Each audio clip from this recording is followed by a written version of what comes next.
The church in America is going to suffer so terribly. And we laugh now, but they will come after us, and they will come after our children. They will close the net around us while we are playing soccer mom and soccer dad, while we are arguing over so many little things and mesmerized by so many trinkets. The net even now is closing around you and your children and your grandchildren, and it does not cause you to fear. You will be isolated from society, as has already happened. Anyone who tries to run for office who actually believes the Bible will be considered a lunatic until finally we are silenced. We will be called things that we're not and persecuted not for being followers of Christ, but for being radical fundamentalists who do not know the true way of Christ, which of course is love and tolerance. You'll go down as the greatest bigots and haters of mankind in history. They've already come after your children, and for most of you, they got them. They got them through the public schools and indoctrination, and the university and indoctrination, and then you wonder why your children come out not serving the Lord. It's because you fed them right into the devil's mouth. So little by little, the net is closing around, and then it's not little by little. Look how fast things are going downhill just in a matter of weeks. But at the same time, know this: persecution is always meant for evil, but God always means it for good. And is it not better to suffer in this life, to have an extra weight of glory in heaven? You must settle this in your mind. This is the one thing I want to say over and over. Down through history, you have a wrong idea of martyrdom and persecution. You think that these men were persecuted and martyred for their sincere faith in Jesus Christ. That was the real reason, but no one heard that publicly. They were martyred, and they were persecuted as enemies of the state, as bigots, as narrow-minded, stupid people who had fallen for a ruse and can contribute nothing to society. Your suffering will not be noble. So your mind must be filled with the Word of God when all people persecute you and turn on you. This is no game. You want revival and awakening, but know this: for the most part, great awakenings have come only preceding great national catastrophes or the persecution of the church. I believe God is bringing a great awakening, but I believe that He is raising up young men who are strong in trust in the providence of God to be able to wade through the hell that's going to break loose on us. And it will be on us before we even recognize it. Unless in God's providence, He is not done. He is not done.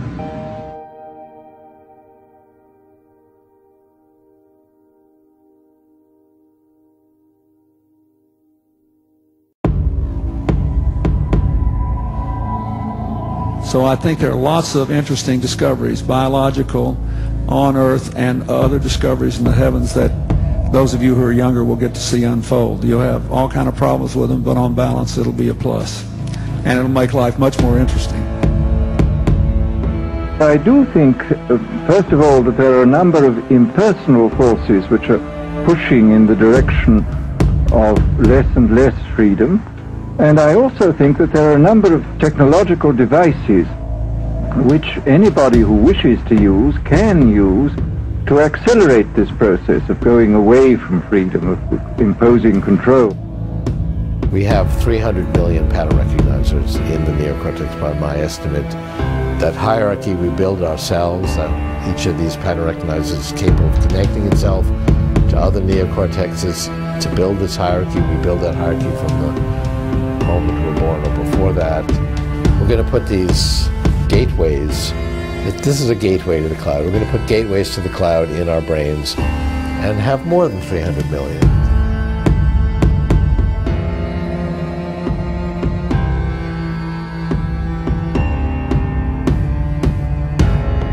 This threat is not new. But technology and the internet increase its frequency and, in some cases, its lethality. Today, a person can consume hateful propaganda, commit themselves to a violent agenda, and learn how to kill without leaving their home.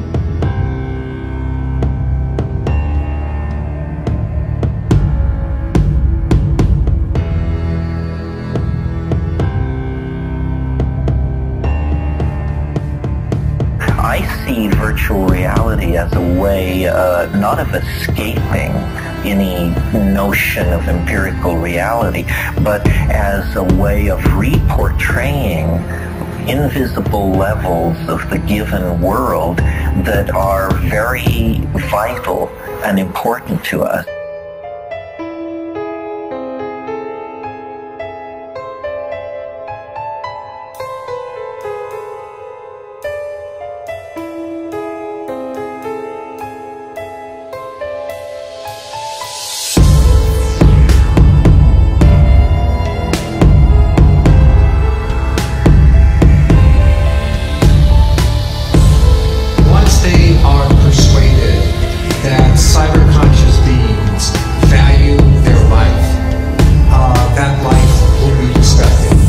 Go back to alchemy. Alchemy taught that the philosopher's stone was a literal elixir of life. It was kind of a universal vaccine. Well, lo and behold, what they are searching for is quite literally the philosopher's stone.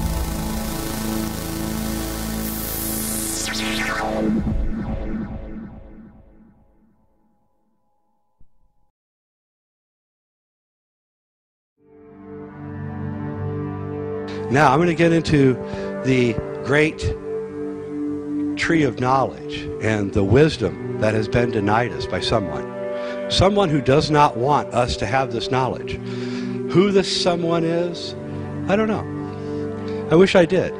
You know, John Lash, the great Nag Hammadi scholar, he says the Nag Hammadi texts, which were found 2,000 years ago in Egypt, or they were buried 2,000 years ago in Egypt and found in 1947. And what's great about the Nag Hammadi is they haven't been tainted by anyone.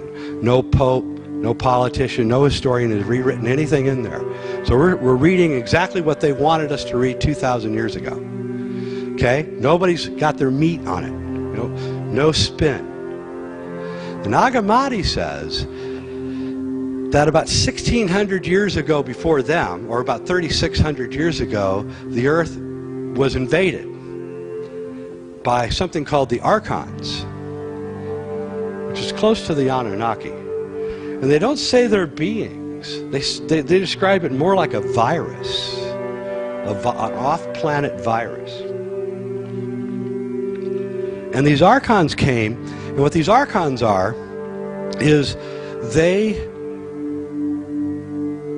do not possess the divine essence that we possess.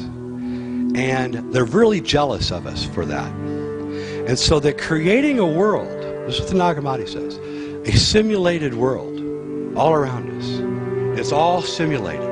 And what it is, it's trying to show that they can create everything that the God has created, the beautiful earth and the flowers and everything. They can do just as good a job as nature can do, only they do it fake.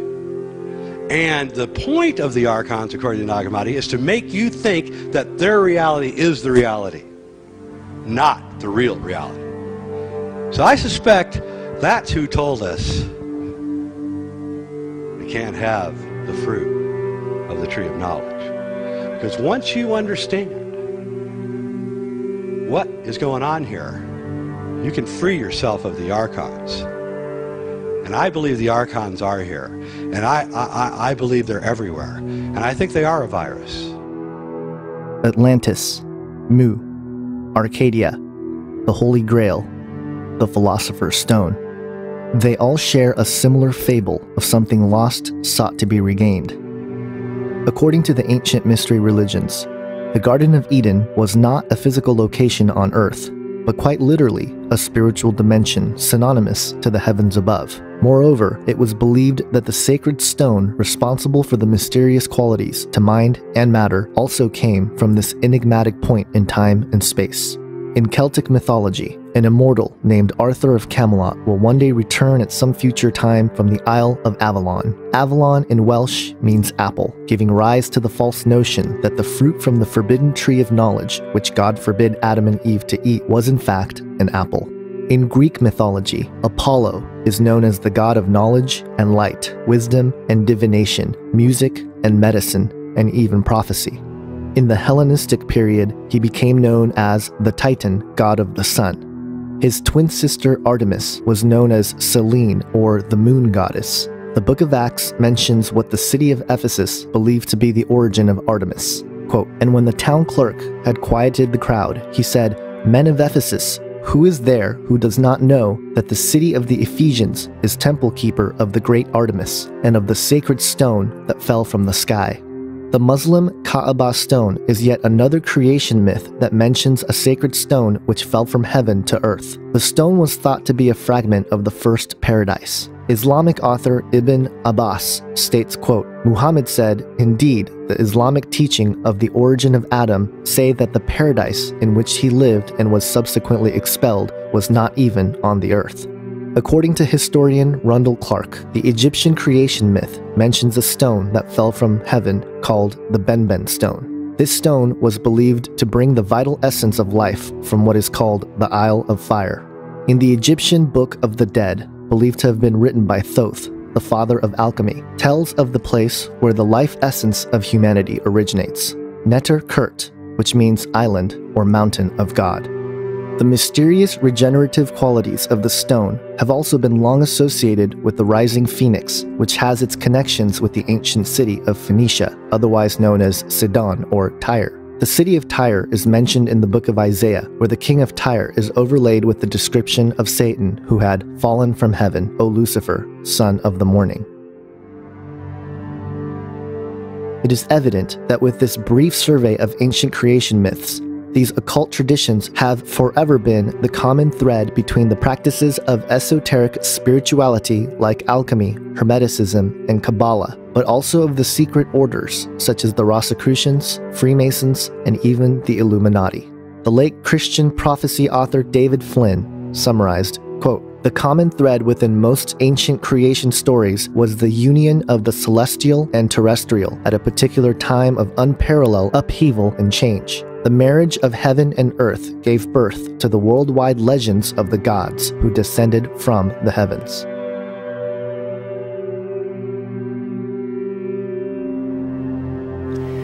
Well, alchemy is actually one of the most ancient of the sacred sciences. Its origins are stretching far back into history. In the terms of the alchemists themselves, alchemy was the transformation and transmutation of metals. But in a broader sense, this transformation takes place on all different levels, not just a physical level, but mental and spiritual levels, and not just for metals, but for all creatures. All of creation is going through this process of transformation. One alchemist described alchemy as celestial agriculture. Oh my God. And this is a sense that everything in nature is alive and transforming, going through a process of development. Frater Albertus described alchemy as a process of consciously assisted evolution, where the operator himself is consciously involved in his own evolution. Oh yeah, I like that. I like that a lot. Yeah, it's a lot more than the commonly held belief that it's transmuting base metals into gold. If you look in the dictionary, that's the standard definition for alchemy, turning lead into gold. But there's quite a bit more to it than just that. Mm-hmm. And can you go into a little more depth about the origin of alchemy? The origins of alchemy are lost to history. Most of the scholars will agree that alchemy in the Western tradition began in ancient Egypt, possibly 10, 12,000 years ago. According to ancient legends and stories, even back then, alchemy had a divine origin. There was a race of spiritually ascended people who walked the earth and taught mankind the arts of civilization. And even in ancient times, there were fantastic stories that God taught it to Adam, later to Moses and Abraham. Fallen angels taught it to human women in exchange for sexual favors. And these were in ancient times. In more recent times, It's been proposed that this was a technology that stems from Atlantean technology, that aliens brought it to Earth. But if you follow the thread of history itself, somewhere in ancient Egypt there was a sacred science. It was called the divine art. And that was the origins of alchemy, and you can actually follow the processes through the various priesthood who kept this as a secret science, and it was passed along from generation to generation under oaths of secrecy. It was developed as a secret science and very closely guarded secrets. The origin of alchemy is as mysterious as the practice itself, but its influence has been vital to human civilization. Alchemy, through the sacred arts, has been part of ancient Egypt, the mystical Jewish practice of Kabbalah, Zoroastrianism, Christian Gnosticism, mystical factions of Islam, Chinese mysticism, the Knights Templar, Rosicrucians, the Golden Dawn, and even the Illuminati. Up until philosophical materialism became the main proponent of the scientific worldview, alchemy, as a main branch of the Hermetic arts, was the foundation for all scientific and technological inquiry. In fact, it is through the philosophical tradition of Hermeticism that inspired many scientific and technological breakthroughs throughout recorded human history. A.E. White, a 20th century British scholarly mystic who was the first to attempt a scholarly study of Western occultism, found that, quote, "The earliest extant work of alchemy which is as yet known in the West is the Papyrus of Lede, which was discovered at Thebes. The practices exposed in this papyrus are the same as those of the oldest Greek alchemists, such as Pseudo-Democritus, Zosimus, Olympiodorus, and Pseudo-Moses. This demonstration is of the highest importance for the study of the origins of alchemy. It proves it to have been found on something more than purely chimerical fancies. It is impossible to separate the Lede papyrus from a close relationship with its context of other papyri, as admitted by Berthelot, who said, "The history of magic and Gnosticism is closely bound up with that of the origin of alchemy, and the alchemical papyrus of Lede connects in every respect with two in the same series which are solely magical and Gnostic." It's interesting, though, we now know for sure from declassified Central Intelligence Agency documents that Jerry Garcia was working for the CIA. Absolutely. Spreading all this LSD and drugs to everybody, encouraging the kids to think about necromancy and communication with the dead, promoting the drug revolution. He was a CIA operative. Yes. Isn't that an amazing thing? You know, so some people who worship Jerry Garcia, seems to be their anti-establishment, but he was par excellence establishment. People hate to hear that. What a deceit we have in America today. It is so subtle, and it's all around us. It's like, I mean, the Brotherhood is the filter that the stars rise up through. So here we have Demi Moore. And of course, she was a rising star. Yeah. And she just had a Kabbalistic wedding. Yeah, she is a Kabbalist. Well, have a look at this clip. Play this clip, Shag. Always, it seems, something about to blow up around Madonna, which brings us to the latest controversy. Her new documentary, I'm Going to Tell You a Secret. Clearly, her belief in Kabbalah, the study of Jewish mysticism, has deeply affected her. Is the young woman who once so publicly rejected the Catholic faith of her childhood now Jewish? You attend Jewish services now.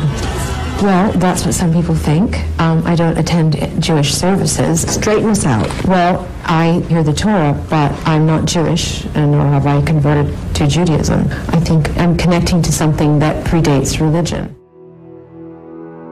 According to occult author Manly P. Hall in his infamous book, The Secret Teachings of All Ages, it states, quote, "Early initiates of the Kabbalistic mysteries believed that its principles were first taught by God to a school of his angels before the fall of man. The angels later communicated the secrets to Adam, so that through the knowledge gained from an understanding of its principles, fallen humanity might regain its lost state. The angel Raziel was dispatched from heaven to instruct Adam in the mysteries of the Kabbalah. Different angels were employed to initiate the succeeding patriarchs in this difficult science."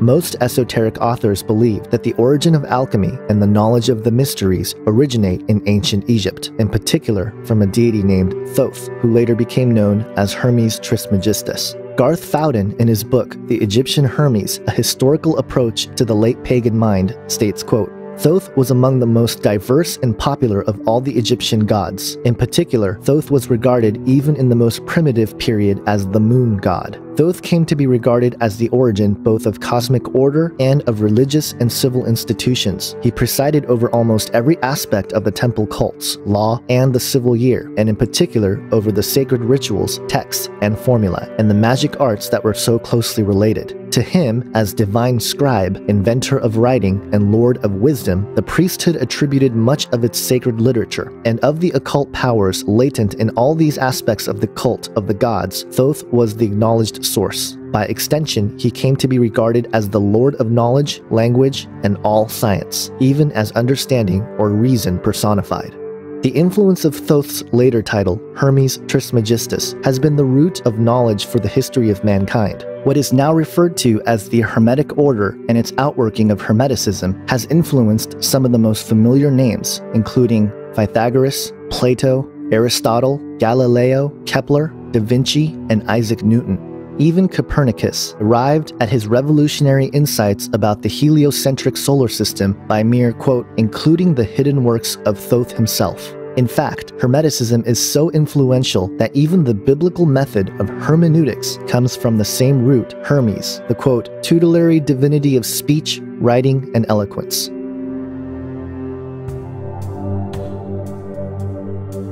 Many ancient cultures, all around the world actually, talk about gaining knowledge from elsewhere.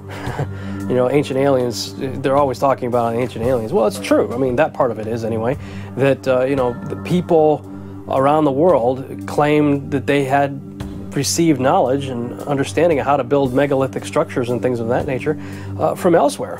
Now, I don't believe that we're talking about astronauts, ancient astronaut theory. I don't buy that. We're not talking about people from the Pleiades or Arcturus or Orion or whatever.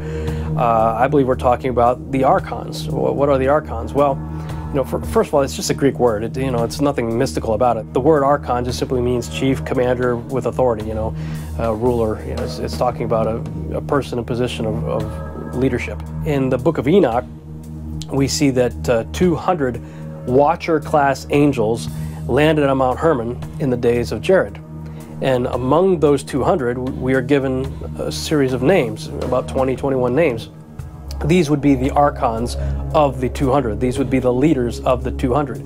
And, you know, the Book of Enoch tells you, you know, point blank, that these angels taught men a whole lot of things, you know, like Azazel or Azazel taught men the art of digging up the metals of the earth and, you know, creating weapons of warfare, among other things. You know, so we've got a detailed description right there in the Hebrew, you know, extra-biblical text of Enoch. But other cultures describe very similar things, that beings from elsewhere came down and taught them stuff. I would like to reiterate that I do not believe the Book of Enoch is inspired scripture, but as we look at this following quote through the context of alchemy, we will see that it was a vital part of the teachings. The Book of Enoch, chapter 8, verse 1, states, quote, Azazel taught men to make swords, knives, shields, breastplates, and fabrication of mirrors, and the workmanship of bracelets and ornaments, the use of paint, the beautifying of the eyebrows, the use of stones of every valuable and select kind, and of all sorts of dyes, so that the world became altered. If Hermes, by way of Thoth, is considered the god of knowledge and wisdom by the Egyptians and Hellenistic Greeks, then Azazel, the Watcher, would be the equivalent in the Book of Enoch. It is interesting to note that Azazel is mentioned 3 times in the Bible, all in the Book of Leviticus. The word Azazel means scapegoat, or more specifically, entire removal. Later, in the Book of Enoch, chapter 9, verse 6, it states, quote, See then what Azazel has done, how he has taught all iniquity on the earth and revealed the eternal secrets that are made in heaven. Then later, in chapter 13, verse 1 and 2, Enoch delivers a message of the fate of the Watchers as appointed by God. Quote, You will not have peace. A severe sentence has come out against you, that you should be bound, and you will have neither rest nor mercy, nor the granting of any petitions, because of the wrong which you have taught, and because of all the works of blasphemy and wrong and sin which you have shown to the sons of men. This reminds us of a passage we read in 2 Peter chapter 2, verse 4. The possible connection between Azazel and Thoth is further realized when we consider the channeled writings of Dr. Doriel, a man who allegedly had connections to the Great White Lodge. He published the Emerald Tablets of Thoth the Atlantean in 1925, not to be mistaken with the Emerald Tablet or the Smeridine Table that we will reference shortly. In these particular channeled writings, there is a passage that states, quote, "Know ye, O people amongst whom I walk, that I, Thoth, have all of the knowledge and all of the wisdom known to man since the ancient days. Keeper I have been of the secrets of the great race. Holder of the key that leads into fire. Bringer up have I been to ye, O my children, even from the darkness of the Ancient of Days." Here, Thoth, through Dr. Doriel, claims himself to be the father of mankind, calling us my children. He contrasts himself from the darkness of the Ancient of Days, a title for God in the book of Daniel.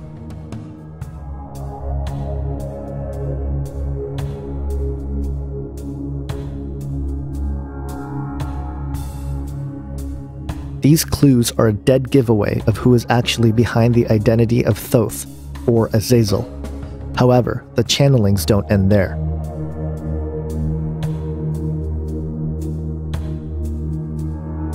Dr. John Dee, who was a 16th century occultist, practiced alchemy and the sacred arts. He believed that the promise of immortality lied in the secrets held by the one the Bible says walked with God for 300 years and did not see death, for God took him. While the Bible emphasizes Enoch's unique faith in God, Dr. John Dee felt that it was Enoch's works that allowed him to walk with God and not see death. It would be a mistake to believe that Enoch's privileges were a result of any kind of magical workings or alchemical spells. So what drove Dr. John Dee to pursue such a lofty goal in the first place? Jeffrey James, an author and journalist who's written for Wired.com, the New York Times, among other mainstream media outlets, published a book called The Enochian Evocation back in 1984. This book was a modern translation of angelic communication originally transcribed by Dr. John Dee and his partner Edward Kelly as they gazed into crystal balls in 1582. These so-called angels told Dee that they must re-establish the magical sciences which had been lost due to man's wickedness. They also told Dee that the one who successfully harnesses these magical arts will bestow superhuman powers, change the political landscape, and bring about the apocalypse. Moreover, these so-called angels taught John Dee and Edward Kelly the language of the angels. In the 2009 Weiser edition of the Enochian Evocation of Dr. John Dee, author Jeffrey James wrote in his preface, quote, "I expected my book to be well received by the scholarly community. Instead, most of the interest in the Enochian Evocation has come, as far as I can tell, from practicing occultists. Academics have, by contrast, virtually ignored it. The primary reason for the evident distaste among the ivy-colored professors is probably my assertion in the original introduction that the angelic, aka Enochian language, has characteristics suggesting that it has non-human origins. A completely new language that's non-human in origin. Yes, that's the kind of controversial statement that simply won't be tolerated among academics. I might as well clarify that statement, not for their benefit, but simply for the historical record. While I believe that it's probably that the angelic language was devised by somebody, most likely Kelly, either consciously or subconsciously, non-human characteristics do exist in the language and, as such, provide the best proof that we're ever likely to see of the existence of non-corporal intelligence. Even if such beings are unlikely, the angelic language is still the only example of glossolalia, speaking in tongues, that involves a hitherto unknown language with its own grammar and syntax. This is a very different phenomenon from instances where entranced folks repeat languages they might have heard when a child, or in the case of Pentecostal Christianity, spout out whatever jibber-jabber comes to their heads. In other words, this book is important because it's the only publication, scholarly or otherwise, that fairly assesses the unique and possibly significant phenomenon of the angelic language and how it was dictated. Like all channeled material, it seemed that what Dr. John Dee and Edward Kelly communicated with were fallen spirits, masquerading as angels of light in desperate pursuit of the agenda to manifest their leader, Lucifer. You know, I think the same thing's happening in our day. You talk about the Nazis and, you know, how did they do what they do and build the rockets and all that stuff, and Werner von Braun and others are, you know, they kind of smile at you and say, you know, we had help. Even Steve Jobs, you know, regarding the computers and stuff like that. You know, these people, they claim to have got inspiration, knowledge, wisdom, whatever, from elsewhere. And of course, you've got, you know, some of the theories that you see in the X-Files, that maybe our government is trading humans for knowledge and technology with the fallen ones. Could be. I mean, how else are we to explain the massive increase in technology, transportation, everything in the 20th century? I mean, we went from essentially a flat line for like 6,000 years. It was, you know, horse and buggy, beasts of burden for 6,000 years. So all of a sudden, planes, trains, automobiles, supposedly putting a man on the moon, sending probes to the farthest reaches of our solar system and beyond, and creating telescopes that could look to the farthest reaches of our universe. How did all that happen in less than 100 years? Unless maybe we had help. If we observe the quickening pace of scientific and technological progress, along with the fact that such books as The Enochian Evocation being republished in our time, we can speculate that these fallen angels have been hard at work and are gaining ground very quickly.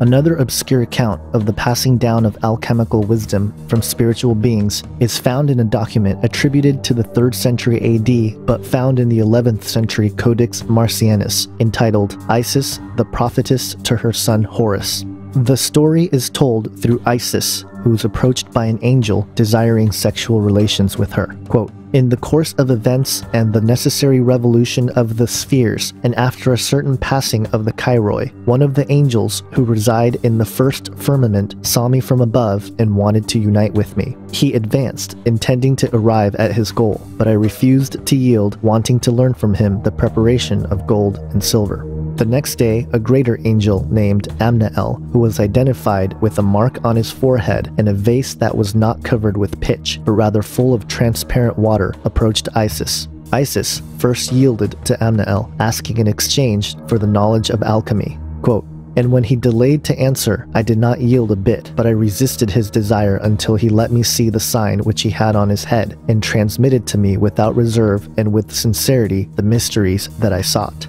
At last, he showed me the sign and began the revelation of the mysteries. Offering oaths, he expressed himself this way. I adjure you to heaven, earth, light, and darkness. I adjure you by fire, water, air, and earth. I adjure you by the height of the heaven, by the depth of the earth and of Tartarus. I adjure you by Hermes, by Anubis, by the roaring of Kerberos, by the serpent who guards the temple. I adjure you by the ferry and by the boatman of the Acheron. I adjure you by the 3 fates, by the Furies, and by the sword."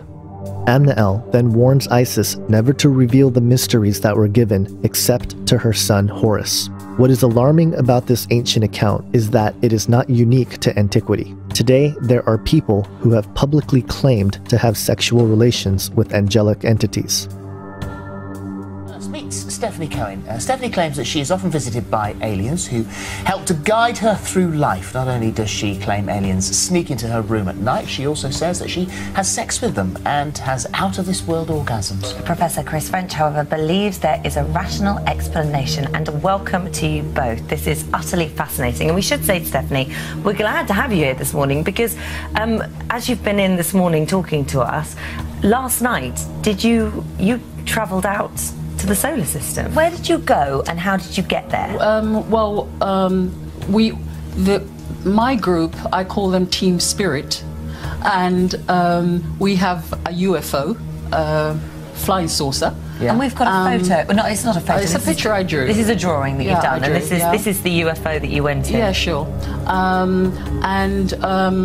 We go off to planets within our own solar system, but also to way out into the solar system. Do you go in mind or do you go in body?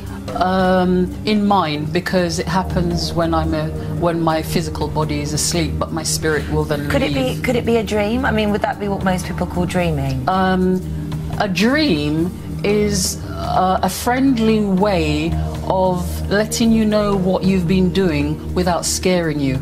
That's what dreams really are, because people would be afraid to actually would be afraid if they were face to face with, say, an alien. So the different species. Let's talk about them. These different beings. You say that there are cat people. There are reptilians. Are they all? They're all part of. They're not part of the same race. So these are separate. No, entities. they're very separate, but they do come from the solar system that they come from, which is within the Canis Major. So that's where they originate. Yeah, they're different planets within the Canis Major system. So you, I assume, have seen life and other civilizations on other planets. Yeah. And how prolific is life in the universe? When you look up at the stars at night, that's how prolific it is. Who is Ian the Octopus Man? Yeah, he's an octopus man. He stays quite close to me, sort of like a spirit kind of boyfriend, but not really boyfriend. I don't call it boyfriend, just a good spirit friend. And he happens to be from the octopus race. I mean, all of them indulge in insects, but particularly the cat people are extremely highly charged sexually. You know, and it's part of our culture, the cat people culture. If they're here now, and one of the greatest things, one of the greatest revelations for mankind would be one of these beings to manifest themselves right behind me now, why don't they show themselves? Because then they're not into showing off. They're very quite reserved in themselves. Well, they have sex with you at a bus stop. That's not very reserved. No. What I mean is they don't show themselves to the world like that. They tend to deal on a personal level with individuals, because we all have guides, our own guides, and they are my guides, and so they interact with me. If you wanted to see them, they would do that through your guides. Or your guides would allow them to come through so that you can see them. Go on. But you had sex with a dead person. Well, I had the dead person, the spirit came back and made love to me. And this is not an isolated incident. I can't tell you how many widows have written me, have called me, have thanked me for actually talking about this subject and writing about it with such candor and honesty. And as I was writing about it, I couldn't believe I was writing it, but I thought, you know what, somebody's got to talk about this. These experiences are nothing more than the demonic entities taking advantage of humans at their most vulnerable moments, sleep.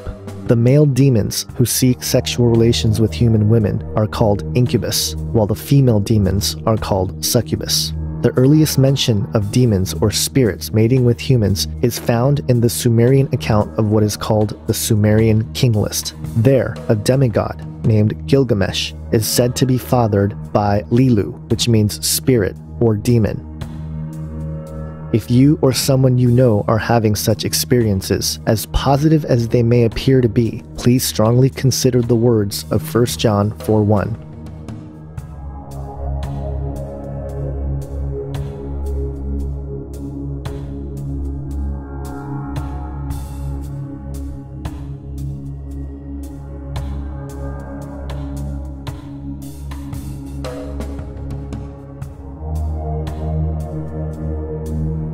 The only hope that we have in this is the real Jesus Christ, Jesus of the Bible.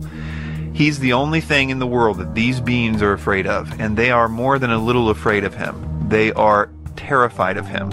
They shake, they tremble, they know that he has the authority to destroy them, and that he ultimately will destroy them. They are extremely conscious of this fact. You can see this in the Bible as well.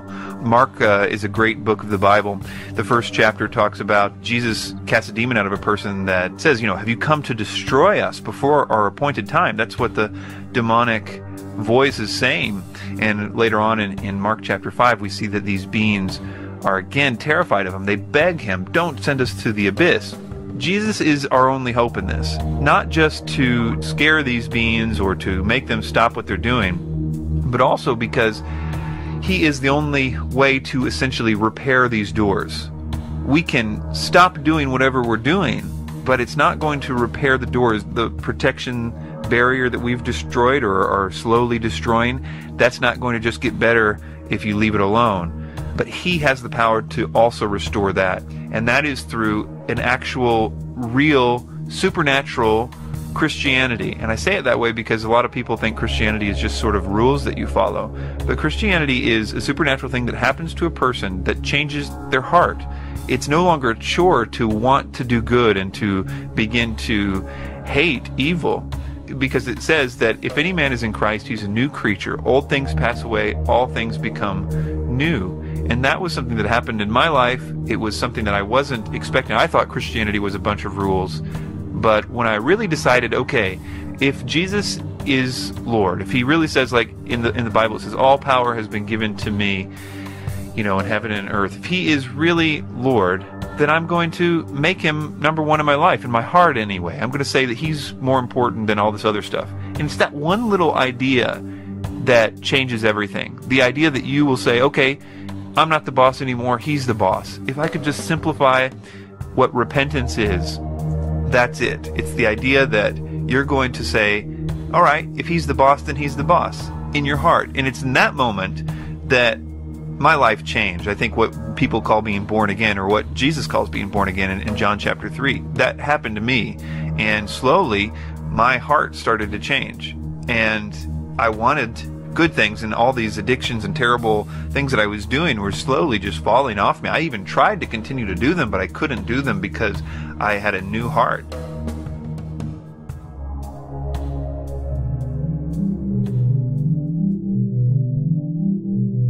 Israel Regardie, a 20th century French occultist and writer who was Aleister Crowley's personal secretary and transcriptionist, wrote about alchemy in a document entitled The Philosopher's Stone, Spiritual Alchemy, Psychology, and Ritual Magic.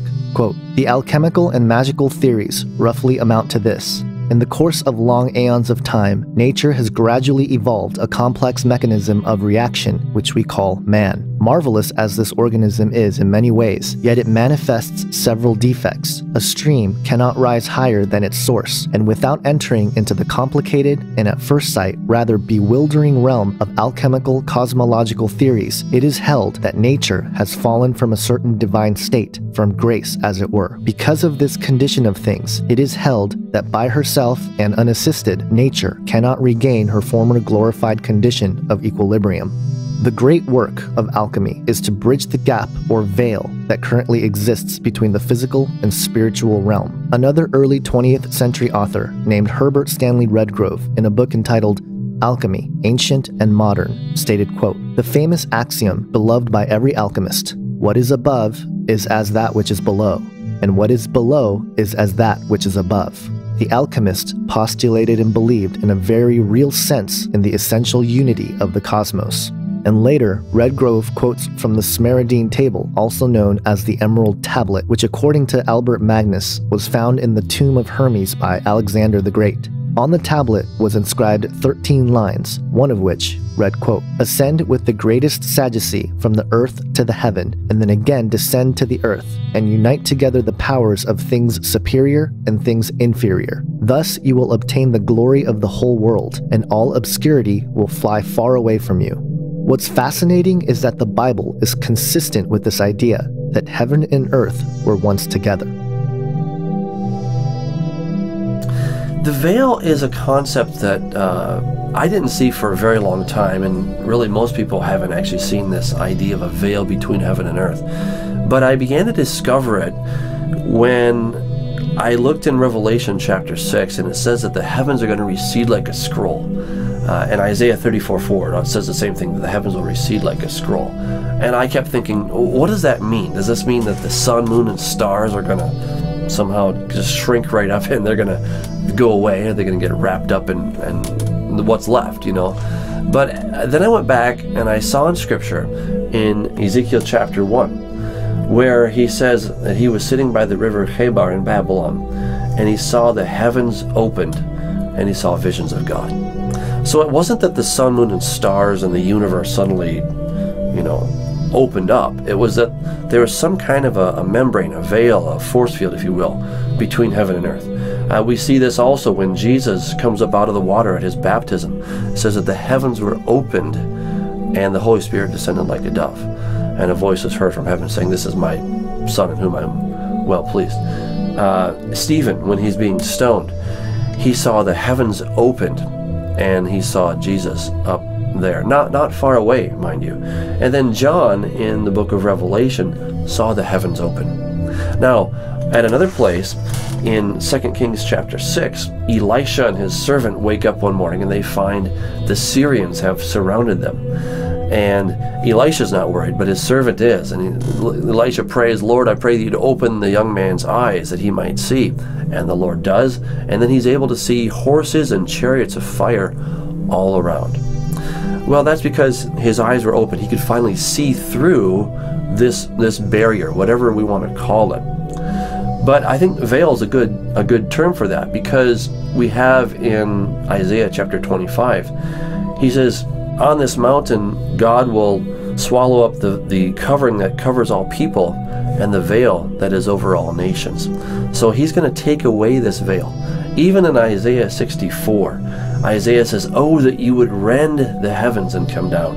Now the word there, rend, it means literally to break, to tear. Well, how do you tear the heavens? I mean, what does that mean? Again, are we talking where the sun, moon, and stars exist? Is that the thing that we're talking about tearing? No, it's not talking about that at all. It's the same thing where the heavens were opened for Ezekiel, where the heavens were opened for Stephen. That is what he's talking about, tearing. Now, let's go, by way of analogy, let's go to the tabernacle. God told Moses to carefully follow the instructions given him, because the tabernacle was a copy of the heavenly tabernacle. So we can now look at the earthly tabernacle to get a very good idea of what the heavenly tabernacle is like. Well, there's an outer gate that separates just, you know, everybody, the animals, everything, the riffraff outside from this now holy place. And then in there you have the altar, you have the lavers where they would wash, and then you have the smaller structure, and in there you have the holy place, and then you have the most holy place, or the Holy of Holies. So there's an outer gate, an outer veil, and then there's an inner gate between the holy place and the Holy of Holies. So there are these two veils. Now, we see that when Jesus was crucified, the veil, the outer veil, mind you, was actually torn. Not the inner veil, but the outer veil was actually torn from top to bottom. And that is a sign of what is coming. That there's going to be a restoration of all things. Now, it's been done in the legal sense, but it hasn't been done yet in the practical sense. We still don't dwell with God face to face, but we're going to one day. That's God's desire, is that we would live with him, we'd be able to walk with him. When God created Adam and Eve there in the garden, God came walking in the cool of the evening. That seems to be that there was no problem doing that until one day Adam sinned, and then he wanted to cover himself. He wanted to hide, because now there was an incompatibility between him and God. There was a problem. He tried to cover himself. We will explore the veil in detail later in the film as it pertains to the Tower of Babel, hallucinogenic drugs, and the eventual tearing down of the veil with the return of Jesus Christ. For now, it is important to understand that the goal of alchemy is to gain back what was once lost, not through any means of grace, as the gospel of Jesus Christ teaches, but rather through the works of our own hands. It is this occult spiritual philosophy of regeneration through the enigmatic stone that fell from heaven that lies at the heart of modern scientific and technological progress in pursuit of human immortality.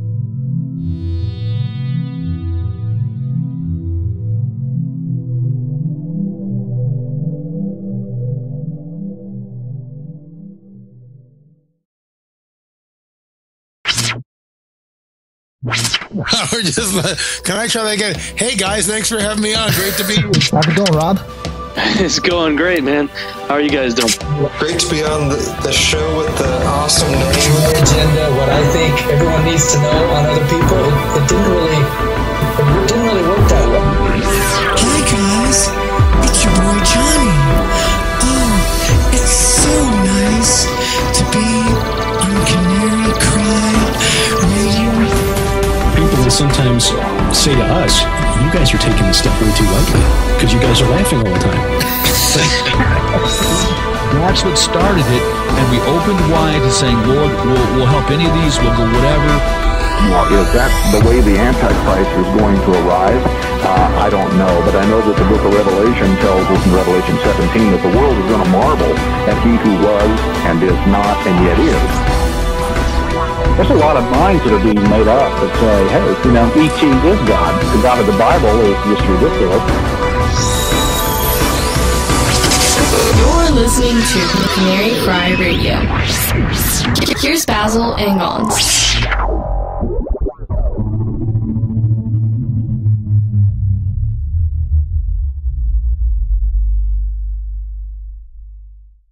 Let's go back to Genesis chapter 3. Genesis chapter 3, the serpent's there in the garden, right, with Eve, and, you know, he's tempting her, you know, with the fruit, and he says, you're not going to die, you will not surely die, for God doth know that in the day that you eat thereof, then your eyes shall be opened, and you shall be as gods, knowing good and evil, right?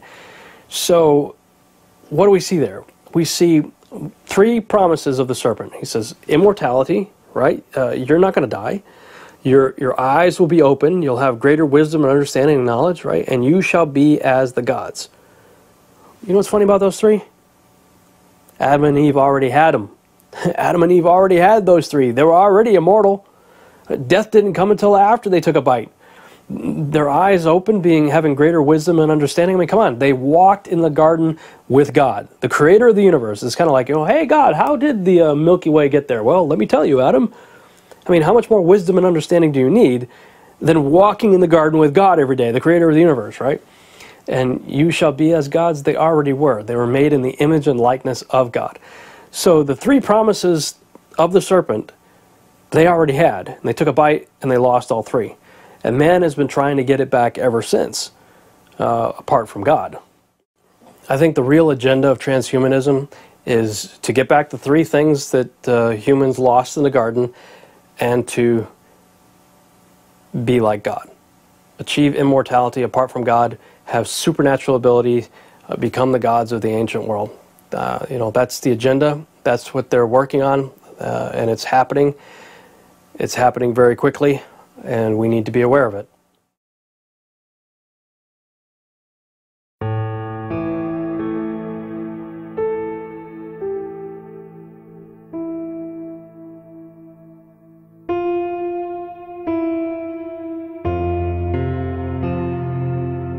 Terence McKenna, who was the scientist who was the originator of time wave theory and novelty theory, and who experimented with DMT and other psychoactive mind-expanding drugs and made contact with the Greys and the ETs and all the rest of them, but then would have to come down off his high and come back to this reality, speculated that in the very near future, via human enhancement, we won't no longer need these psychoactive drugs because we'll alter our brains to put ourselves in contact. It is very important because now we're facing the time where unconscious evolution period has almost finished. And we come to the new era when new period of controlled human evolution can happen. I think that main efforts of their scientists and main technological progress will be concentrated on their making new body for the human being. So the first step is to make human-like robot, which we call avatar, and to make their perfect control system via brain-computer interface. The second step will be to develop their system of human brain life support and to connect it to the avatar, so disabled people and people who are at the edge of dying can enhance their lifespan. And the third one, finally making the artificial brain to which we can transfer the individual consciousness. And we have one more project, which is actually our dream. It is producing hologram-like avatar body. スーパーコンピューターができて、でその中へ人間が入り込むと、こう希望的観測としてね、あるいはそれが嫌な場合は先ほどの人間の肉体があって、で体はこう死ぬいろいろ故障するじゃないですか、だからもう全部機械にしまうと、で脳だけ残すと、でネットとつながると、でスーパーコンピューターにつながってるから頭賢さはですね、知能は人類の1兆倍、ぐらいあるわけですね。でそういう神のようなね人間にすごい話だなりたい私はね。これだからなんかねこう死ぬ時は死ぬでいいかっていうのはどっかあるんですよ。それはね仕方がないからですよ。そうです。これが、ね、死ななくても済むというオプションがあった時にどっち選びます？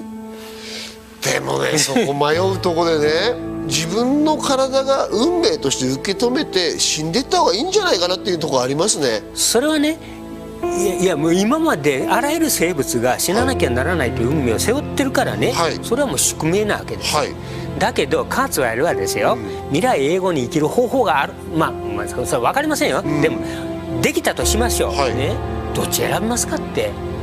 そう言ったら辛いでしょう。そこまでずっと生きたいですかね。というかその中でね、肉体はなくなるわけだけど、でも人間って肉体じゃないですよ。やっぱり精神魂意識でしょ。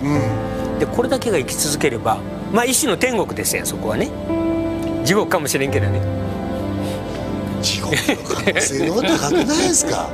My point of view is that at some distant point in the future, when robots do become gradually more intelligent, instead of fearing them, we should either put a chip in their brain to shut them off if they get murderous, or we should merge with them. Because our descendants may have a choice. A, get older and older every year and die, or B, wake up in an enhanced, genetically enhanced body of silicon and glass and live forever. So if you were faced with that choice, live a decrepit life, aging year after year, or be a Superman, young, handsome, virulent, and immortal, which would you choose? We humans might decide to upload ourselves into computer memory banks, which will then go out and colonize nearby stars. They will be virtual humans, not humans at the lowest level of reality, which is what we now are, but you might think of a spiritualized aspect of ourselves. This is solid science, but now science and religion have become intertwined. I can use either language, scientific language or religious language, to describe exactly the same thing.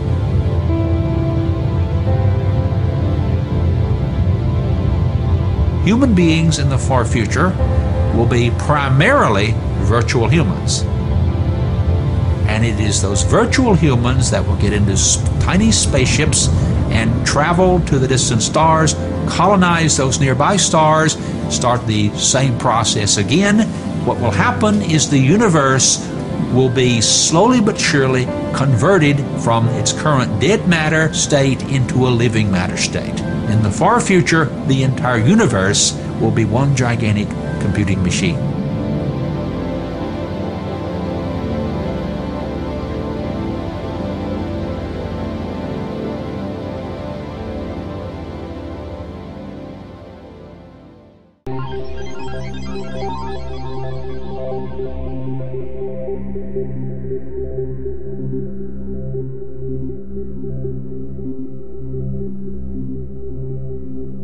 In Genesis 3:7, it states, "Then the eyes of both of them were opened, and they realized that they were naked. So they sewed fig leaves together and made coverings for themselves." This act of sewing fig leaves to cover themselves is the first instance we see in the Bible of innovation in an attempt to solve a problem, in this case, the fall of humanity. Ever since the fall, mankind has been working diligently to reverse the effects. This is perhaps why we as humanity are inherent seekers of truth, wisdom, and knowledge, and not automatic possessors of it. But it seems our own efforts, while noble, will never fully restore what we have lost. Later in the chapter, in verse 21, God, quote, "made garments of skin for Adam and his wife and clothed them." The understanding here is that it will be God who will restore us, not our own efforts. Furthermore, because garments of skin required the killing of an animal, it was the first example of the consequences of the fallen world, that sustenance requires sacrifice. While there are many trivial problems in the world that machines and advances in science have helped solve, especially in the last 2 centuries, there is a much deeper seated problem found in the heart of man. The Bible calls this problem sin, but in fact, this flaw in humanity is recognized by almost every religion in the world, regardless of what they call it.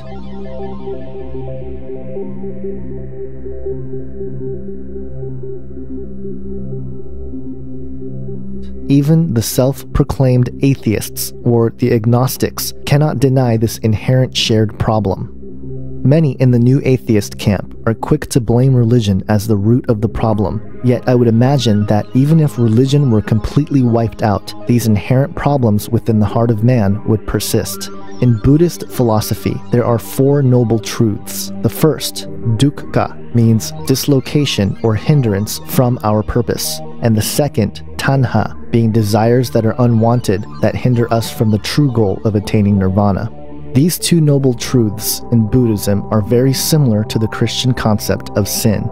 Similarly, all worldviews share the act of rituals, rules, and regulations prescribed as a means to help us eradicate these flaws and to achieve the transcendence of inherent human nature. The exception to this methodology is biblical Christianity, where it is through the grace of God and the death, burial, and resurrection of Jesus Christ that offers us salvation, not any ritual, rule, or regulation. Modern technology has undoubtedly been the most transformative in all of human history. Many people recognized the transformative potential and power of technology early on in the 19th century when groups like Technocracy Incorporated were formed in an attempt to politicize the technological movement. Hello, I'm Arvid Peterson, and this is the first of a 2-part presentation on technocracy, an alternative social system. Because of the turmoil throughout the world, and because of the uncertainties about the future of North America, it is not surprising that many Americans are becoming quite concerned. The relentless bombardment of conflicting statements that come from our business and financial leaders, the inane rhetoric pouring from the mouths of politicians, and the fragmented bits of news that come from the media all add up to general confusion throughout the land. Fortunately, however, there is a solution to the many problems facing this country and this continent. And the purpose of these discussions is to talk about those problems and to delineate the kind of solution that is needed. To introduce to you the subject, science applied to social operations. These programs are not intended to entertain or amuse you, nor are they meant to scare you. We are making a new approach. It is not political, financial, philosophical, legal, religious, or moral. It is a technological approach. Technocracy is the scientific answer to America's social problems. The Zeitgeist movement has pushed the Venus Project, which is essentially a technocratic utopia maintained by machines that will produce goods and services to the needs of humanity. And again, while such a cause is noble, and the film Zeitgeist, moving forward, gives its case for why a society built on machine production rather than human labor will solve all the world's problems, it is my firm belief that it will not change the inherent flaws found in the human heart. Abundance does not equal altruism. While technology has given rise to new possibilities, the issue of abusing this power still remains. In fact, the advent of a world government and a world economic system are predicated on the advancement of technology.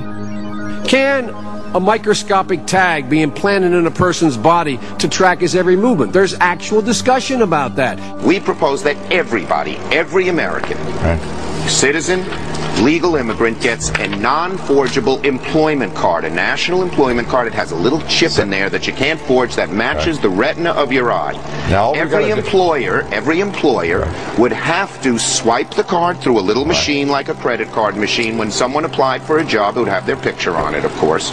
And if the computer said they're a citizen, I got it. or they're I got it, illegal, Senator. I got it. I think I got it. But here's the other part. If the employer doesn't swipe the card or hires him anyway, first time, a $50,000 fine, second time, jail. It will cut illegal immigrants, and then the Baileys will be willing to accept lots of legal immigrants who we need in this country. Have you ever gone shopping or loaded up your cart with food or clothing and then get to the checkout line and find out you've left your wallet in the car? Well, tonight we'll show you the technology that makes it simple to just touch and go. It's sci-fi technology that's about to enter the checkout lane, all in the name of speed and convenience. You'll be able to buy anything from bread to beer if you agree to give the store your ultimate identity. Once you have your groceries scanned, now what do? You punch in your PIN number, touch your index finger to the image reader, and you've paid in about 3 seconds, all with the touch of your fingertip. It's called biometrics, an automated way to recognize you based on your unique biological characteristics. Each person's fingerprint is a unique identifier, not biologically duplicated anywhere else in the world. Well, Big Brother will now be taught at a school near you. Across the country, schools are finding ways to track and monitor students inside and outside the classroom. The techniques range from chips embedded in school ID cards to GPS systems installed in computers tracking students' every move to actual surveillance cameras. And it's happening in Texas. These are the IDs students are required to carry that have tracking trips built right into them, so teachers know where their students are at all times. Well, schools say the measures will help make kids safer, but is it just going too far? If this takes off, they're expecting within like a couple of years to have it advance in Texas and impact around 100,000 students in 122 different schools. And of course, like I said, it's going to be a slippery slope. If we see it working here, it's going to work somewhere else. ID card. Well, what happens next? It's a very good question. Somewhere else. There's actually, I saw someone saying online that it just prepares students for the real world, where they enter adulthood and they are constantly monitored. It's not the real world I went to school in. Yeah, but times anyways, are changing, Liz. Times are changing, that much is true. Mismatch between humans and electronics, right? So electronics are boxy and rigid, humans are curvy and soft. That's a mechanical mismatch problem. Well, a researcher at the University of Illinois, his name is Dr. Rogers, what he discovered is that he could use standard CMOS techniques to make islands of high-performance silicon connected by accordion-like structures that would allow it to stretch up to 200% and still be performing. And what he did is he founded a company and they started making electronic tattoos. So I'm wearing one here on my arm. Do we have a camera to get a... This is a developmental system made by MC10, and it has an antenna and some sensors embedded in it. And what we plan to do is work with them to advance a tattoo that could be used for authentication. Now, it may be true that 10 to 20-year-olds don't want to wear a watch on their wrist, but you can be sure that they'll be far more interested in wearing an electronic tattoo, if only to piss off their parents. Right? And that can have a design, right? Because they would certainly want some kind of cool design. Options. And that's something that you wear, but you could also imagine including authentication in just your daily habits. So I take a vitamin every morning. What if I could take vitamin authentication? What? Vitamin authentication. Look, I have one right here. Well, here, I'll let you hold it. Would you like to hold it? I'll hold it. Okay. So, this... You guys see it? This pill has a small chip inside of it with a switch. It also has what amounts to an inside-out potato battery. When you swallow it, the acids in your stomach serve as the electrolyte, and they power it up, and the switch goes on and off. and it creates an 18-bit ECG-like signal in your body, and essentially your entire body becomes your authentication token. Yes, this is true. Okay? Okay, but... Okay, so wait. So it's really true. So what this means is that becomes my first superpower. I really want this superpower.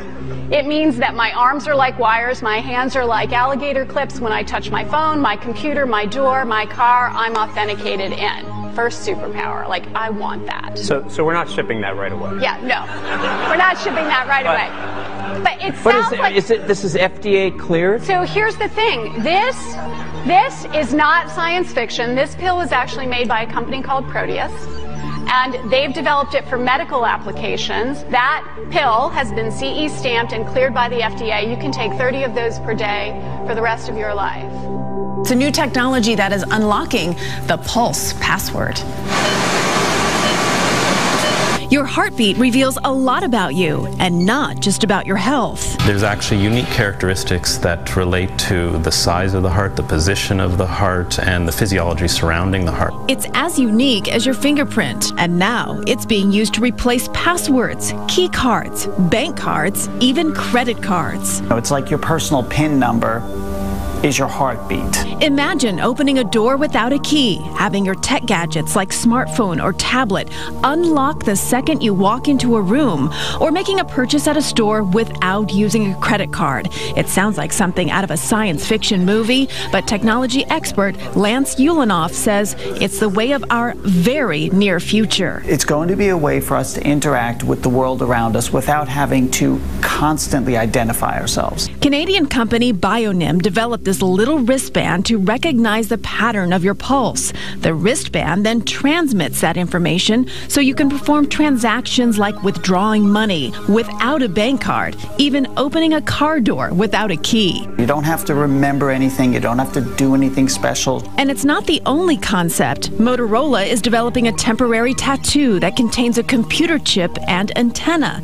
Also in the works, a pill that, when dissolved by stomach acid, turns the whole body into a kind of transmitter. You know, the whole move of these implants, there are a couple of stupid companies like the Verichip Corporation, with all its various names, that come out and say, oh, well, we want to sell this as a product. I don't think it's going to happen that way. People don't want an ID microchip. But if you turn around and instead say, you'll be able to listen to music and access Facebook and you know, get your email through this little implant, you're going to have a stampede of people wanting to do it. Neil Postman, in his book entitled Amusing Ourselves to Death, Public Disclosure in the Age of Show Business, stated, quote, "What Orwell feared were those who would ban books. What Huxley feared was that there would be no reason to ban a book, for there would be no one who wanted to read one. Orwell feared those who would deprive us of information. Huxley feared those who would give us so much that we would be reduced to passivity and egoism. Orwell feared that the truth would be concealed from us. Huxley feared the truth would be drowned in a sea of irrelevance. Orwell feared we would become a captive culture. Huxley feared we would become a trivial culture, preoccupied with some equivalent of the Feelies, the Orgy-Porgy, and the centrifugal bumble puppy. As Huxley remarked in Brave New World Revisited, the civil libertarians and rationalists who are ever on the alert to oppose tyranny failed to take into account man's most infinite appetite for distractions. In 1984, Huxley added, people are controlled by inflicting pain. In Brave New World, they are controlled by inflicting pleasure. In short, Orwell feared that what we hate will ruin us. Huxley feared that what we love will ruin us. This book is about the possibility that Huxley, not Orwell, was right. Beyond the controlling aspects of technology in a tyrannical political or social system, there are some who tout that technology itself is more akin to a new life form. Kevin Kelly, the man who helped launch Wired magazine, who was the chief editor of its first 7 years, stated in his book, What Technology Wants, quote, "In biological evolution, there is no designer, but in the technium, there is an intelligent designer, sapiens. In the words of psychologist Sherry Turkle, technology is our second self. It is both other and us. Unlike our biological children, who grow up to have minds completely separate from us, the technium's autonomy includes us and our collective minds. We are part of its selfish nature. The ongoing dilemma of technology, then, will never leave us. It is an ever-elaborate tool that we wield and continually update to improve our world, and it is an ever-ripening superorganism, of which we are but a part, that is following a direction beyond our own making. Humans are both master and slave to the technium. Calling technology a superorganism may seem ridiculous at first, but not only is there ample evidence that we ourselves are the nurturers of this organism, there is clear prophetic biblical understanding to the development as well.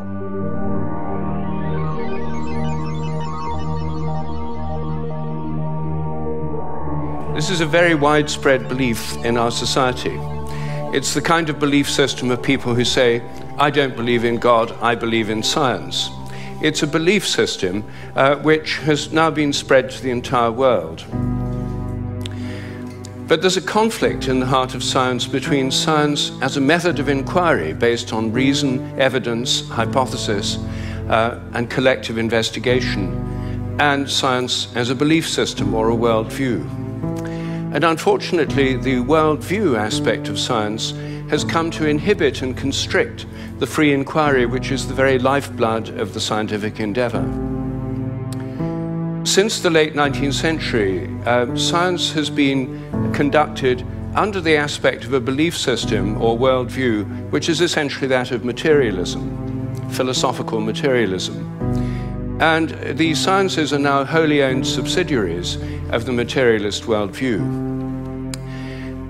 I think that as we break out of it, the sciences will be regenerated. Philip Ashley Fanning, in his book entitled Isaac Newton and the Transmutation of Alchemy, an alternate view of the scientific revolution, stated, quote, "In alchemy, human beings had a method of seeking ultimate truth, and it seems to have worked, at least for a fortunate few. The ancient science enabled its practitioners to probe the deep structures of reality and participate in an ongoing creation of the physical world." Later, Fanning goes on to comment on the Philosopher's Stone, quote, "The so-called medicine of the metals, the stone, was thought able to cure supposed diseases of base metals such as lead and tin, thereby enabling them to the perfect metals, silver and gold. Similarly, it was seen as the elixir of life, able to heal man's ills and postpone death. Most important, the stone can help a person merge with the divine spirit that pervaded the universe, in the process becoming godlike himself, a magus. Alchemists viewed the Philosopher's Stone as the key to all knowledge." Dr. Fred Alan Wolfe, in his book entitled Mind into Matter, A New Alchemy of Science and Spirit, said, quote, "Most modern dictionaries popularly dismiss alchemy as an immature, empirical, and speculative precursor of chemistry, having had as its object of transmutation of base metals into gold. But although chemistry did evolve from alchemy, the two schools of thought never really had much in common. Whereas chemistry deals with scientifically verifiable and objective phenomena, the mysterious doctrine of alchemy pertains to a hidden, subjective, abstract, and higher order of reality. Perceiving and realizing this reality is and was the goal of the alchemist. They call this goal the magnum opus, or great work, absolute realization." Dr. Wolfe goes on to describe his position on modern-day scientific practice, stating, quote, "As smart as we are in the modern world, we apparently can never pass behind the veil which divides the seen from the unseen, except by engaging ourselves in the way appointed by the ancients, the mysteries." Physicist Wolfgang Pauli once put it that scientists went too far in the 17th century when they attempted to make everything understandable strictly as objective science. By denuding the subjective view from any firm ground, much was lost. Modern science has attempted to make the study of the subjective a mere reflection of the objective and reducible science of matter. Some of us, including many scientists, don't agree with the new objective materialism. We believe in our heart of hearts, as did the alchemists that came before us, that something far richer than materialism is responsible for the universe. So when you're talking about the word supernatural, a simple dictionary definition is something like not of the natural world. You know, a synonym would be something like preternatural. You know, and this broadly covers a span of everything from belief in God or various deities to things like magic, the paranormal, and the occult. Now, The term supernatural really originates from a 16th century medieval Latin supernaturalis, which supra is just a Latin for above, plus naturalis, which means nature. So you're basically, above nature. So most folks are thinking of something that violates, like known scientific laws like gravity, something that we call a miracle.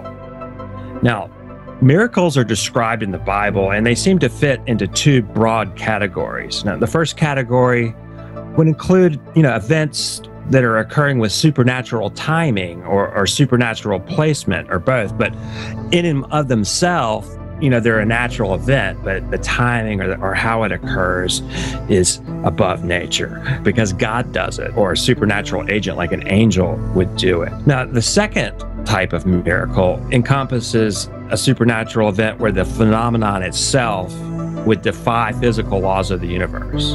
Like in 2 Kings chapter 6, Elisha makes an iron axe head float to the surface of the water. So this clearly violates physical laws.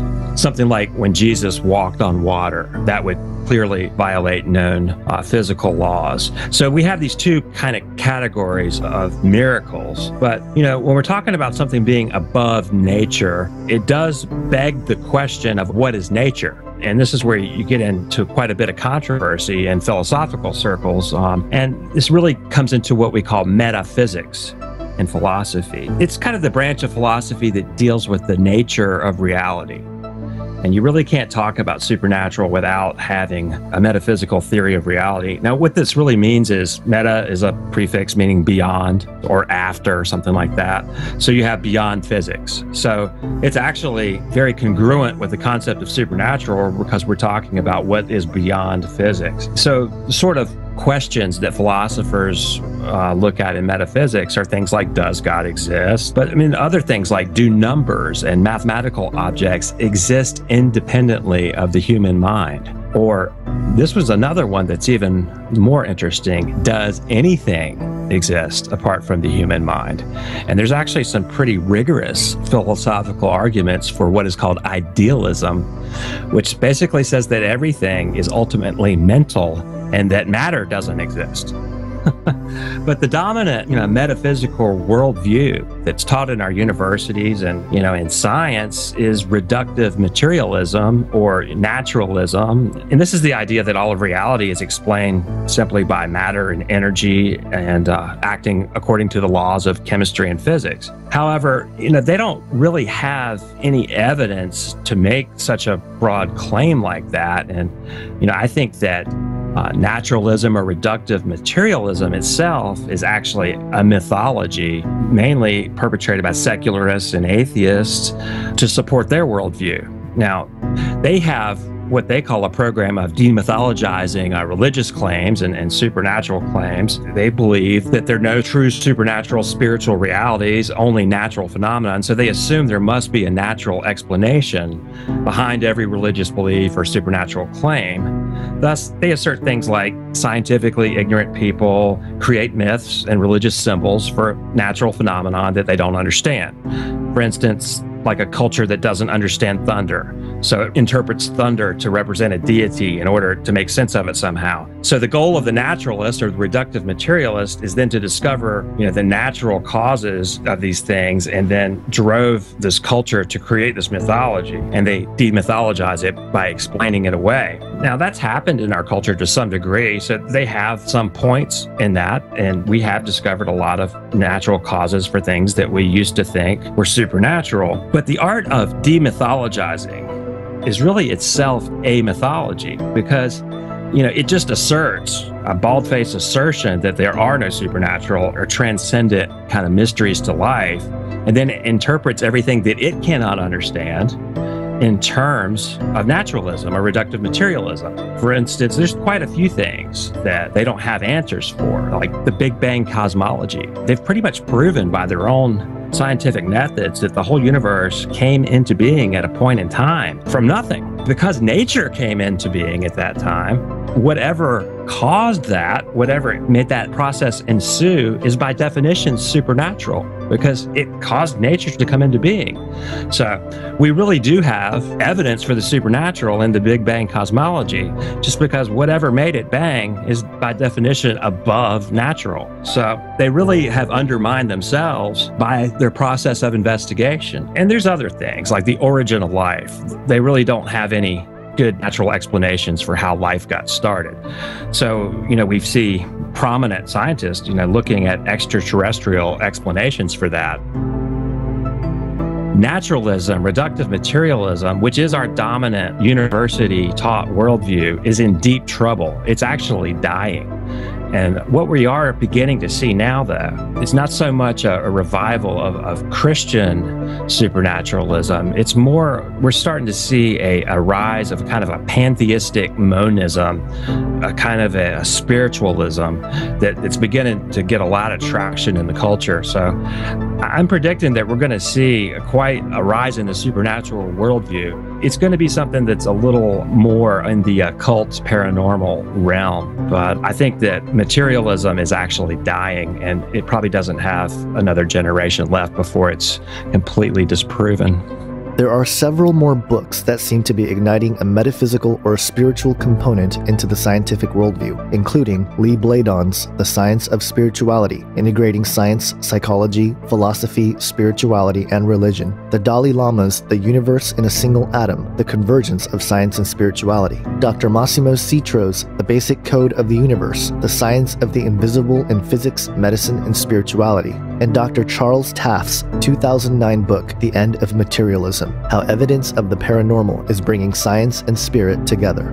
When commenting on the book, The End of Materialism, author and Dr. Larry Dossey said, quote, "Amid the flurry in science about genes, neurons, and neurotransmitters, another quiet revolution has been building for several decades. It involves a view of consciousness in which the mind is not confined to specific points in space or time, such as the brain, body, and the present. Tart's inspiring majestic image of consciousness will prevail because of two compelling reasons. It is built on good science, and it more fully accounts for who we humans are and how we behave."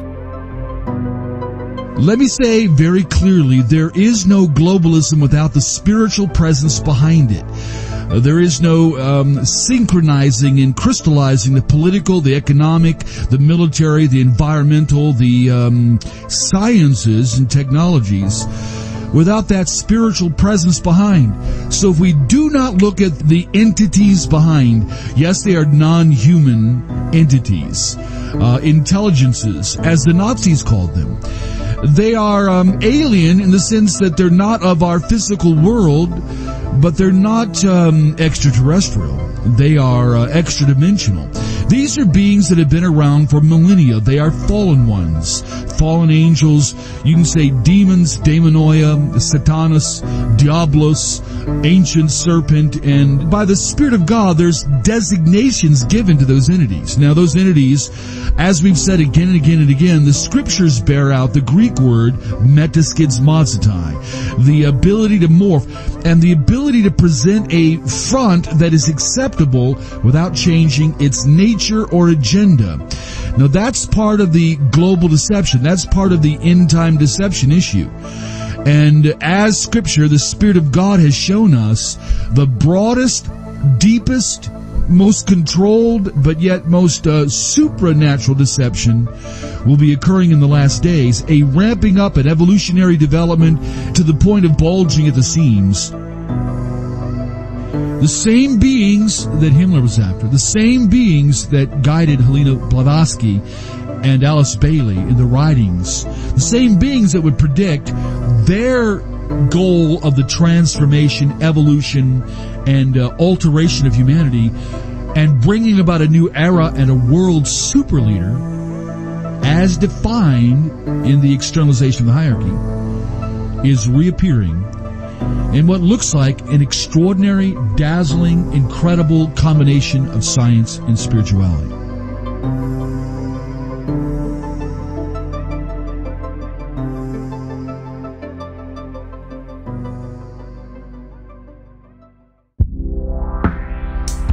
If you would like to support this ministry and the making of this film and future films by Face Like the Sun, please consider purchasing a DVD copy of the film. This 3-disc DVD is available in HD 1080p. Please visit ageofdeceit.com for more information. That's ageofdeceit.com.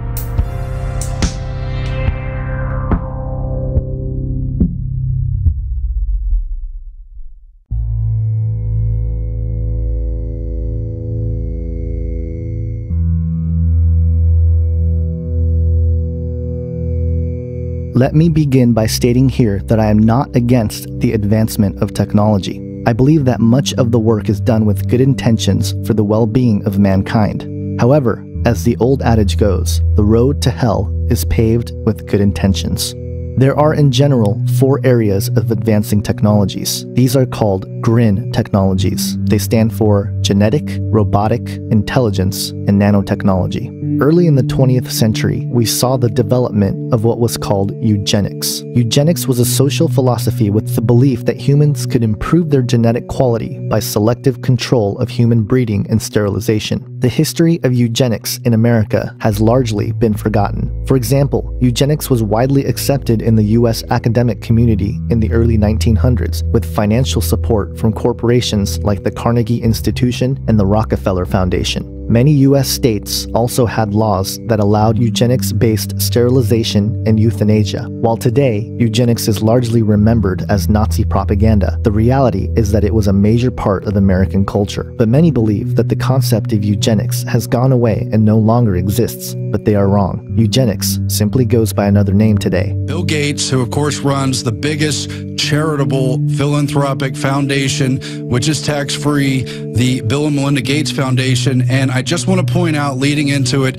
they are explicitly in lockstep with the Rockefeller Foundation and completely continuing what has been a century-long saga of eugenics, social engineering, collectivism, and destruction of all independence. They're pushing GMOs in all sectors of the world. You know what's going on domestically. Hopefully you've heard about how they're pushing it into African communities in India, in Latin America. They're destroying local agriculture while forcing people to take food aid or grow GMOs that are destructive to their health. According to all the studies, they're ignoring all the warning signs and putting more and more money behind it while literally paying propaganda to portray them as our saviors and those who are saving us not only money but lives. Bill Gates pays media to portray him as a saint. And you notice how every article always mentions that he's saving lives, how he's doing something great for the world by pushing vaccines and calling to curb population. His famous TED speech, he talked about lowering the world's population by at least 15% with vaccinations as a key vector for that. And I exposed how NPR, ABC, the London Guardian, BBC, the Alliance for Green Revolution, Gavi, Monsanto, Cargill, all these industries, all these media outlets, all these corporate entities are locked together with the Bill Gates and Rockefeller Foundation to deceive the world, to force dangerous vaccinations and food upon us, and to consolidate, frankly, a staggering, disturbing amount of money. One final note I'll add is that the whole rise of foundations was in response to the outrage over monopolies at the turn of the 20th century. The Rockefellers, the Carnegies, the Harrimans amassed more money than anyone ever had. They monopolized the rail, the oil, and the steel industries. They developed and used antitrust laws to try to strike them down, but they went underground, they went sophisticated, and it was revealed, at least at the time, that Nelson Rockefeller was being appointed as vice president, the extent to which they had used hundreds, maybe thousands of tax-free entities to put their money offshore, out of reach, while pushing the most un-American, most disturbing, most anti-human programs under the sun. They investigated it in Congress in 1953, and Charlotte Iserby will tell you they tried to even destroy the records of those hearings, though they were non-binding. Iserby was able to save those documents. That's why we know so much today. I just want to give that as a backdrop to the level of deception and why it's important that we confront people like Bill Gates. One of the first things I did when I started researching Bill Gates, one of the first things I found out was that through his foundation and through the Gavi Alliance, they've been doing all these tests in developing nations that are hurting people, they're killing people, and he's putting millions and millions of dollars into this. And I even have a quote here that I'm going to read later, but people are wondering, why is it that he's spending so much money on these vaccines? Millions and hundreds of millions of dollars on these vaccines that are literally killing children. People in these third world countries are calling it genocide. They're literally running, in some cases, from these shots. In some cases, they're killing the people who are sending the vaccines. Nigeria and all these countries, they're actually killing them. They're saying they've said on record they think they're coming there to kill their children. And Bill Gates cares so much about these vaccines, he won't even save the lives of the workers who are dispensing the vaccines by withdrawing those programs. He just wants to continue them no matter what. Yeah, he's just going to keep it going. He doesn't care. And it just keeps happening. If I went into your house and I permanently brain damaged your child and paralyzed him forever, I would go to prison, and rightfully so. This man can hide behind his cutesy organizations and initiatives with all of his billions of dollars and paralyze tens of thousands of children, and it's fine, nothing happens. It makes no sense. This is just a few things I wanted to mention to our audience. He's got a thing called Great Challenges, and he gives out money to different professors and scientists all across the country for different sets of initiatives that he wants them to fulfill. And here's just a few of the things that I found in looking that he's funding right now. Vaccinating fetuses, vaccines through rice, genetically engineered rice that has a vaccine in it. Edible vaccines. Nanoparticles, skin patches, mosquitoes. There's actually a clip we don't have time, but mosquitoes, he will release those on people without their knowledge, so that's wonderful. Genetically engineered stomach bacteria, that's a vaccine platform for diarrhea vaccines. Contraceptive vaccines that sterilize rats. I mean, it goes on and on.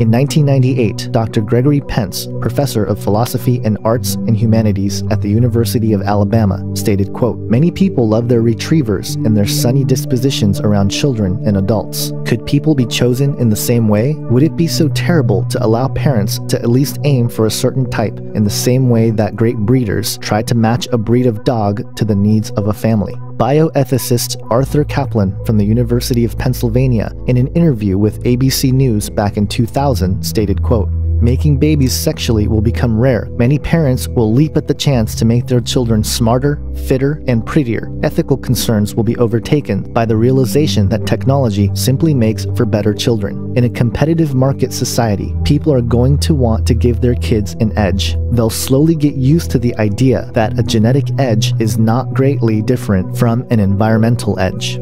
Francis Fukuyama of the Institute for Public Policy at George Mason University, and author of The End of History, stated, quote, "Biotechnology will be able to accomplish what the radical ideologies of the past with their unbelievably crude technologies were unable to accomplish, to bring about a new type of human being. Within the next couple generations, we will have definitively finished human history because we will have abolished human beings as such, and then a new post-human history will begin."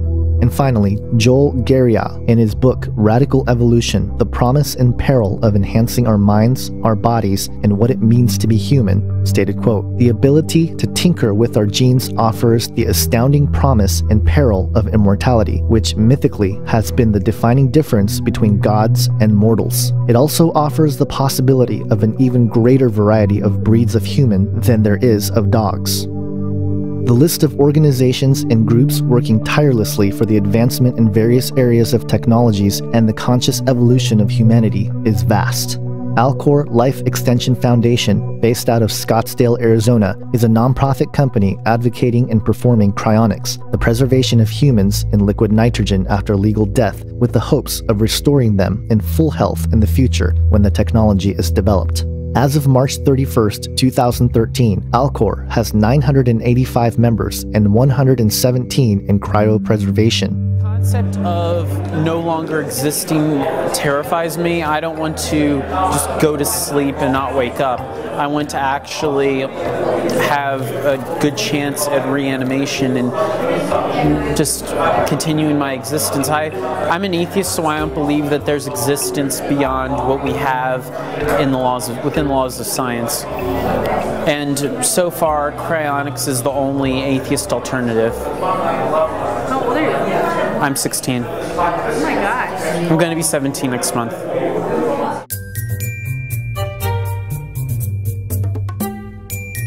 I am Alchemy member 2561 Neuro. So are you just going to be frozen for your head? Yes, that. The benefit of that is, aside from it being cheaper,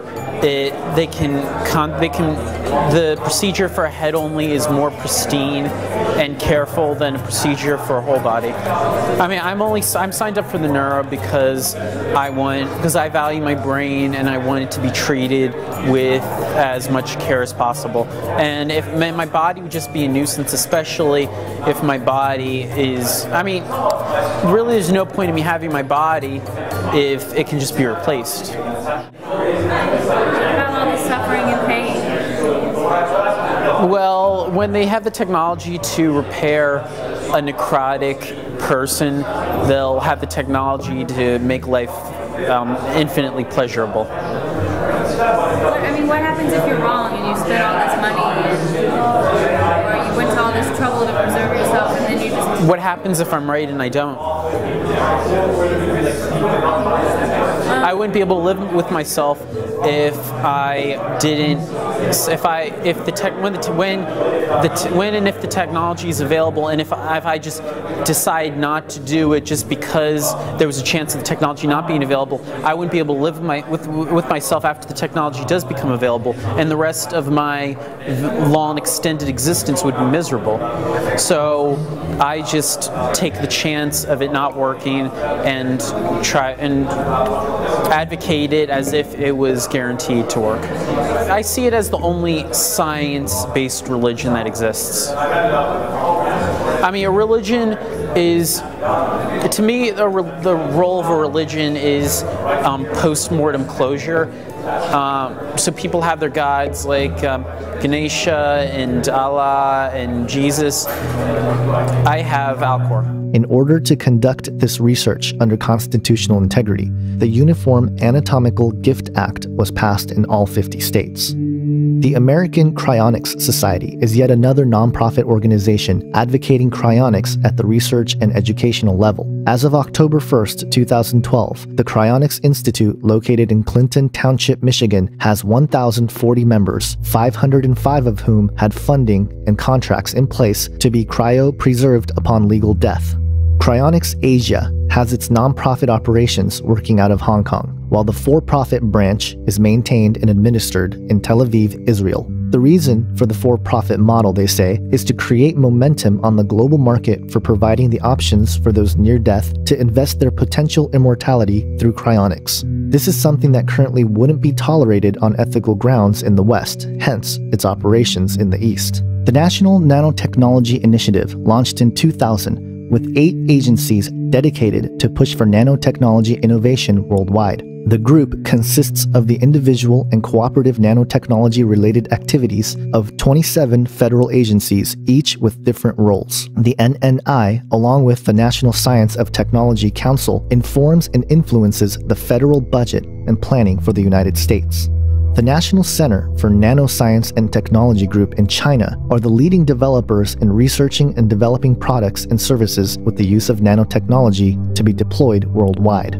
The Human Brain Project is an ambitious group pursuing the development of information and communication technologies in neuroinformatics, brain simulation, high-performance computing, medical informatics, neuromorphic computing, and neurorobotics. Another group, the Brain Activity Map Project, also known as the BRAIN Project, is an American initiative aimed to decode the tens and thousands of connections between the neurons of the human brain. It is funded by the National Institute of Health, DARPA, the National Science Foundation, and other private foundations. They are reported to receive $100 million in funding for 2014. computer chips, GPS technology, the internet. All these things grew out of government investments in basic research, and sometimes, in fact, some of the best products and services spin off completely from unintended research that nobody expected to have certain applications. Businesses then use that technology to create countless new jobs. So the founders of Google got their early support from the National Science Foundation. The Apollo project that put a man on the moon also gave us eventually CAT scans. And every dollar we spend to map the human genome has returned $140 to our economy. $1 of investment, $140 in return. So Dr. Collins helped lead that genome effort, and that's why we thought it was appropriate to have him here to announce the next great American project, and that's what we're calling the Brain Initiative. You know, as humans, we can identify galaxies light years away. We can study particles smaller than an atom, but we still haven't unlocked the mystery of the 3 pounds of matter that sits between our ears. Today, scientists possess the capability to study individual neurons and figure out the main functions of certain areas of the brain, but a human brain contains almost 100 billion neurons, making trillions of connections. So Dr. Collins says it's like listening to the string section and trying to figure out what the whole orchestra sounds like. So as a result, we're still unable to cure diseases like Alzheimer's or autism, or fully reverse the effects of a stroke. And the most powerful computer in the world isn't nearly as intuitive as the one we're born with. So there's this enormous mystery waiting to be unlocked. And the Brain Initiative will change that by giving scientists the tools they need to get a dynamic picture of the brain in action and better understand how we think and how we learn and how we remember. And that knowledge will be transformative. There are other private companies working to develop brain-inspired technologies. IBM had recently made progress in successfully simulating nearly 5% of the human brain through what's called the Blue Gene computer. Another breakthrough by IBM was a pair of cognitive chips built on the nanoscale to simulate brain memory functions. Trying to bring together neuroscience, supercomputing, and nanotechnology to create a radically different computer architecture that mimics the function, low power, small size, and real time of the human brain.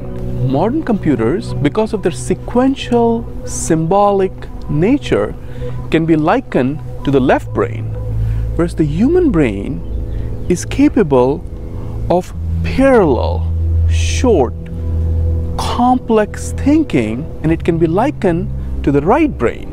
While on one hand, our competitors are chasing the tail end of the left brain computers, IBM is opening up entirely new way of computing, thinking, and serving our customers, thereby giving rise to a continuum of architectures between the left brain von Neumann machines and the right brain cognitive computers. We have created breakthrough chips at the scale of a worm brain, and now we are on the path to create a new True North chip at the scale of B-brain. Horizon 2020 is the biggest EU research and innovative program ever, with over $100 billion in funding available over 7 years from 2014 to 2020. The program aims to fund the development of various technologies such as 3D printing, medical robotics, and nanotechnology, and has specifically applied over $2 billion towards the Human Brain Project to not only map the brain, but to also create the platform for future developments such as neural implants and mind-uploading devices. The EU Enhance project has also, in conjunction with the Europe 2045 initiative, has began development of what is called the Augmented Learning Environment, which entails an educational platform that incorporates current online multiplayer RPGs with social role-playing games to facilitate a digital educational environment for students. Aldebaran Robotics in Paris, France, says that according to the United Nations, robotics will be the technological revolution of the 21st century. Thus, this group is working with the current platforms of interactive technologies to provide the first commercialized autonomous humanoid robots.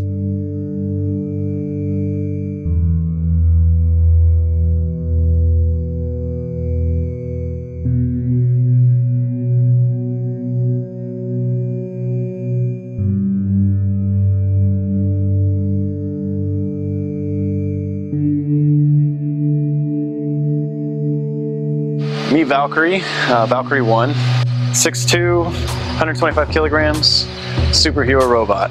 We want to get to Mars. Likely NASA will send robots ahead of the astronauts to the planet. These robots will start preparing the way for the human explorers. And when the humans arrive, the robots and the humans will work together in conjunction, building HABs, laying foundation, and just working together in that tight relationship. So technologies such as Valkyrie are going to really lead into the type of robotic systems that will one day be the precursor missions before the astronauts go to Mars.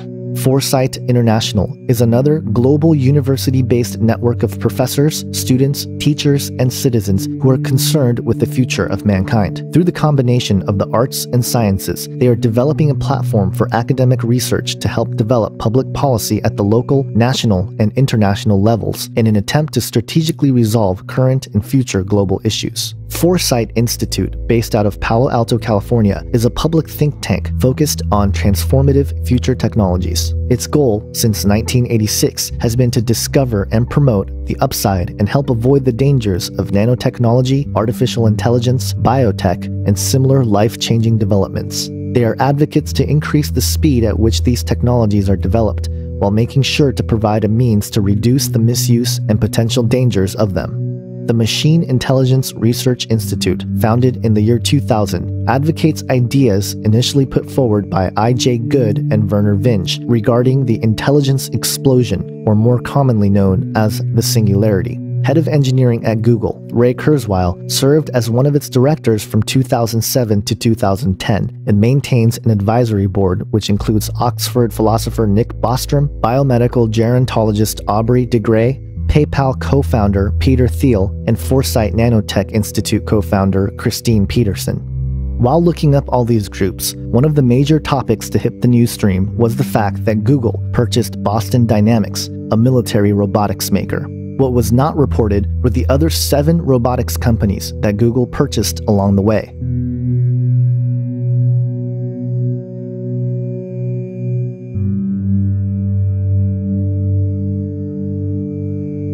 With Ray Kurzweil taking the reins for Google's engineering department, it's quite alarming to see his predictions for the near future, which includes the capacity to reprogram our biology to be free from disease and aging, printing most of our products including clothes and even replacement organs via 3D printing, search engines becoming ever more responsive and intelligent, and the idea that humans will be fully immersed in visual, auditory, virtual environments for social interaction and gameplay.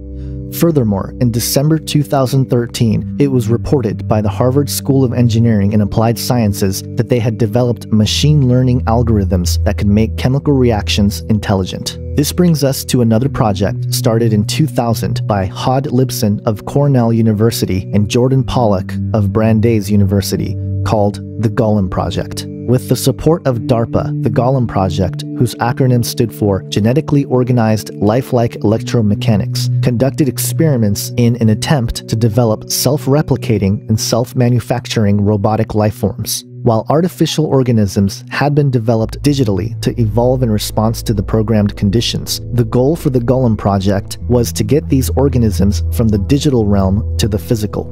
While such projects are available to the public mainstream, one can only speculate as to what may be going on behind closed doors in the laboratories of the deep underground.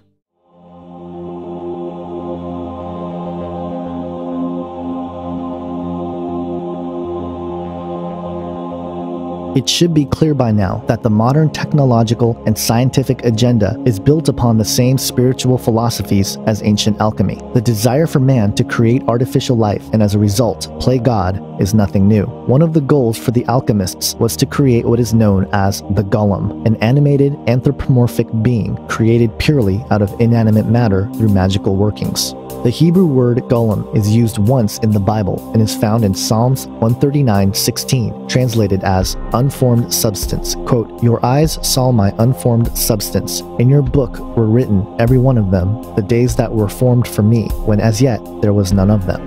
According to Talmudic legends, Adam was initially created by God as a golem, or as a body without a soul, for the first 12 hours of his existence. The substance that gave his mindless body a soul was the breath of God. It was at this point that man became the image bearers of God. Quote, "Then the Lord God formed the man of dust from the ground, and breathed into his nostrils the breath of life, and the man became a living soul." While it is appropriate for God himself to create life out of non-life, it is easy to see that man attempting to do the same is in essence playing out the lie that was promised to us before the fall of mankind.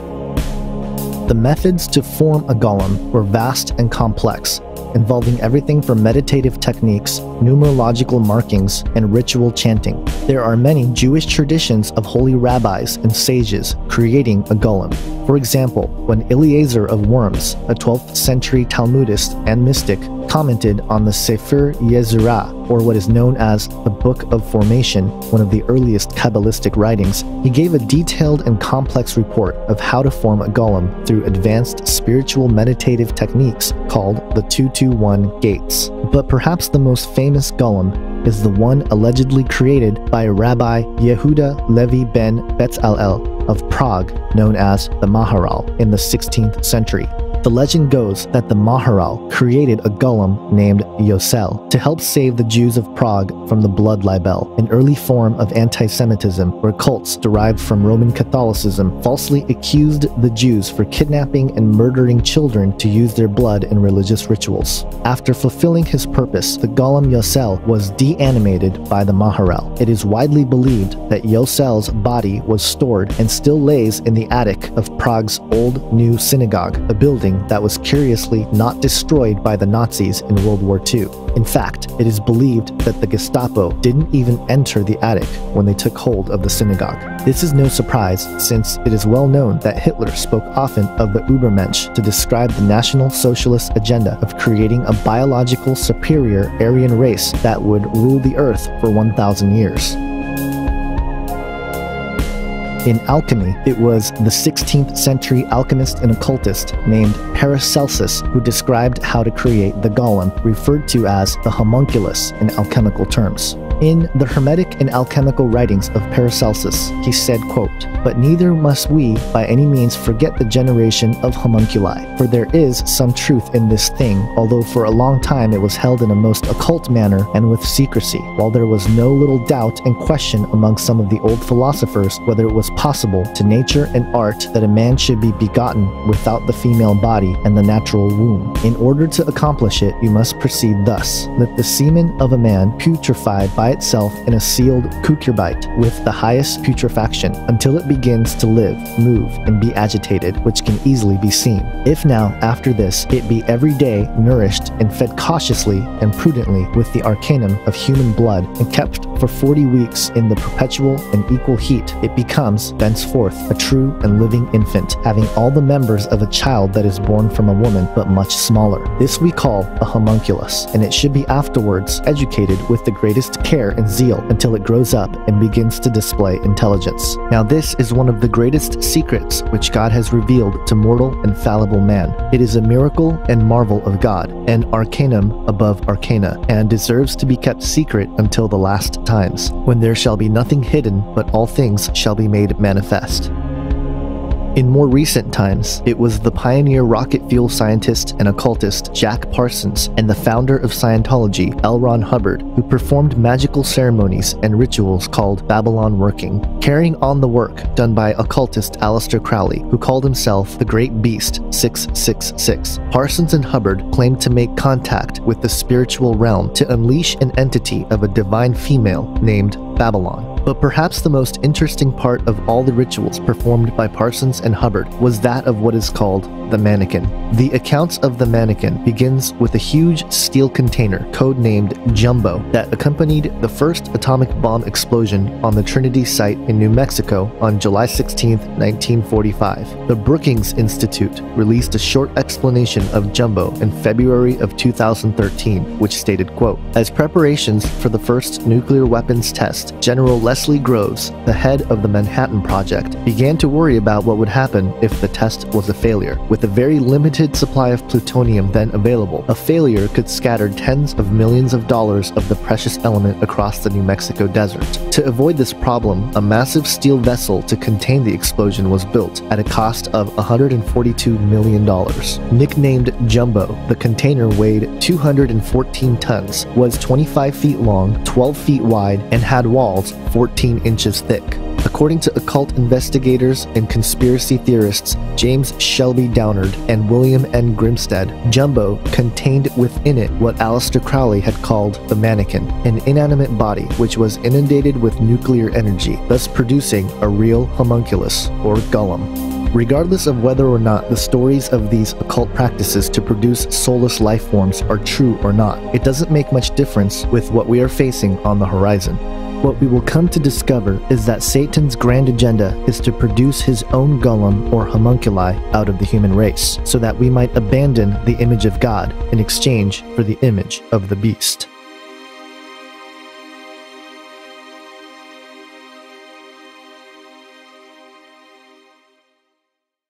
You know, the image of the beast, I believe, is going to be a copy of the image that God made back in the beginning. Now, the image that God made in the very beginning was, of course, Adam. So God took the dirt, he formed Adam to both look like himself and to act like himself. Now, the idea that Adam actually looked like God is somewhat contested among theologians. But if we go back and we just look at what the word image means, we see that Adam had a son in his image and in his likeness. We go to, for example, Ezekiel chapter 1, where Ezekiel sees the image of God above this throne, and it says that he looked like Adam. If we go to Daniel chapter 7, we see that the Ancient of Days was seated, and he had his hair, and he's got a form. Moses, Aaron, Nadav, Abihu, and the 70 elders of Israel. So many places where it tells us what God looks like. Even Jesus said, if you've seen me, you've seen the Father. So God does have a form. We are created to look accordingly to that form. We're not obviously the same as God, but we look like God to a lesser extent. And therefore, I think the motto is, anything you can do, I can do better. I think that's Satan's basic idea here, that, you know, he can also create someone in his image and in his likeness. And I think, you know, if we look at it, you have Satan is equivalent to the Father. The Antichrist would be equivalent to Jesus the Son, and then the false prophet would be analogous to the Holy Spirit. So these three in one, as it were, now are going to create someone who is in their image. And I believe that is what the image of the beast is all about. It's now acting as God acted in the beginning to now create a counterfeit, but still someone who is in their own image. And I don't believe that the image of the beast is going to be a real live person. He may look completely real, he may act like a human, but he does not have a soul. And we know that because at the end of all things, when the Antichrist and the false prophet are thrown into the lake of fire, there's no mention of the image of the beast.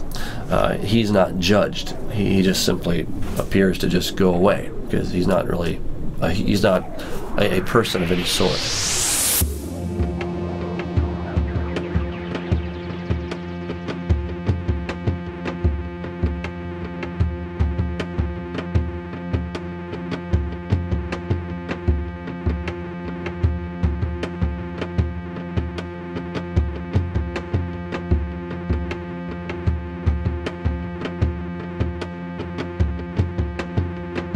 The achievement of a technological singularity will be the ultimate fulfillment of Satan's plan in making himself like the Most High God. While there are many brilliant Bible scholars and commentators who have varying perspectives of how the end times will unfold, my goal here is not to promote a particular timeline, but rather speculate as to how the Bible may reveal the role of artificial intelligence and the technological singularity. In Revelation chapter 13, we see a startling description of what to expect in the end times. Verses 11 through 18 provides a profile and the actions of the second beast. It reads, quote, "Then I saw another beast rising out of the earth. It had 2 horns like a lamb, and it spoke like a dragon. It exercises all the authority of the first beast in its presence, and makes the earth and its inhabitants worship the first beast, whose mortal wound was healed. It performs great signs, even making fire come down from heaven to earth in front of people. And by the signs that it is allowed to work in the presence of the beast, it deceives those who dwell on earth, telling them to make an image for the beast that was wounded by the sword and yet lived. And it was allowed to give breath to the image of the beast, so that the image of the beast might even speak, and might cause those who would not worship the image of the beast to be slain. And it causes all, both small and great, both rich and poor, both free and slave, to be marked on the right hand or the forehead, so that no one can buy or sell unless he has the mark, that is, the name of the beast, or the number of its name. This calls for wisdom. Let the one who has understanding calculate the number of the beast, for it is the number of a man, and his number is 666. To begin, it is important to point out that the second beast is otherwise known as the false prophet. Recent Bible scholars and authors, Tom Horn and Chris Putnam, in their books Petros Romanus, The Final Pope is Here, and the follow-up Exo Vaticana, Petros Romanus and the Vatican's Astonishing Plans for the Arrival of an Alien Savior, have raised the possibility that our current Pope, Pope Francis, would not only be the final Pope as prophesied in the prophecy of the popes, allegedly written by St. Malachi in the 12th century, but the false prophet himself. Revelation 13:11 states that the false prophet will have 2 horns like a lamb, but speak like a dragon. The dragon is undoubtedly Satan, but what is amazing is that the current pope is loved and adored by the world.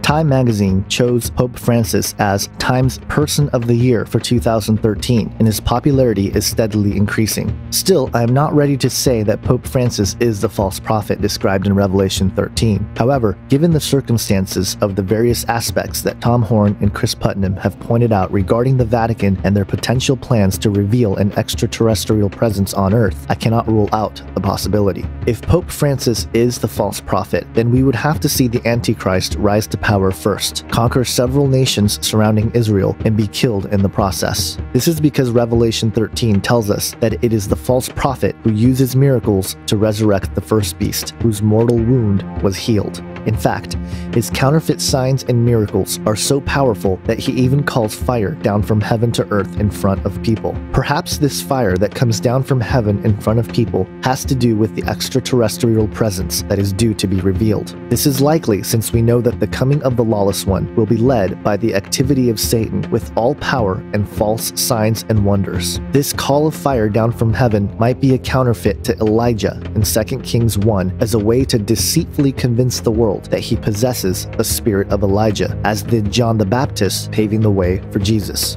In light of these possibilities, as Horn and Putnam have pointed out, it is quite startling that the Vatican owns some of the most powerful telescopes in the world. The Vatican Advanced Technology Telescope sits on top of the Mount Graham International Observatory in southeast Arizona. Next to this telescope on Mount Graham is another telescope, the Large Binocular Telescope named Lucifer, which stands for Large Binocular Telescope Near Infrared Utility with Camera and Integral Field Unit for Extragalactic Research. If the Vatican and the papacy does not have anything to do with what is prophesied in Revelation 13, why do they own the most powerful telescope in the world, and what are they looking for?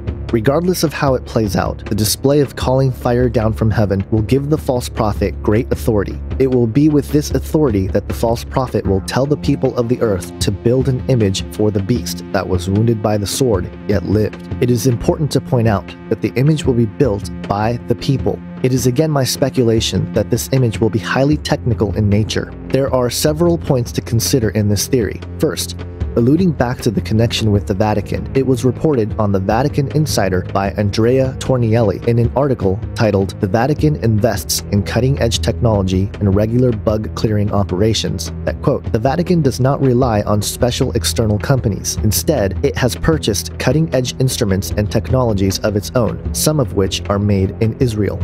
Such information brings light to another point. Israel, where the image of the beast will be erected on the rebuilt Third Temple, is very engaged in scientific and technological inquiry, with the highest percentage spent on research and development in relation to gross domestic product in the world. As a result, Israeli scientists have contributed to the advancement of computer science, electronics, genetics, healthcare, optics, solar energy, and various fields of engineering. In fact, in 2012, the chairman of Google, Eric Schmidt, went on record saying that, quote, "Israel has the most important high-tech center in the world after the US." Even more, the IEEE, the Institute of Electrical and Electronics Engineering Intelligent Systems magazine, named 2 PhD graduates of computer science at the Hebrew University of Jerusalem, Dr. Aviv Zohar and Dr. Ariel Prokasia, as 2 of the top 10 researchers who are rising stars in the field of artificial intelligence. In an article published by The Telegraph entitled "The Rabbi, the Lost Ark, and the Future of the Temple Mount," quotes Rabbi Chaim Richman, international director for the Temple Institute in Jerusalem. After claiming that Jews have known the location of the Ark of the Covenant for centuries, he goes on to describe his aspirations for the Third Temple. Quote, "There's no reason why we shouldn't use technology, which is the modern miracle, alongside the heavenly miracles. It's part of our vision of the temple as a realistic potential in our times."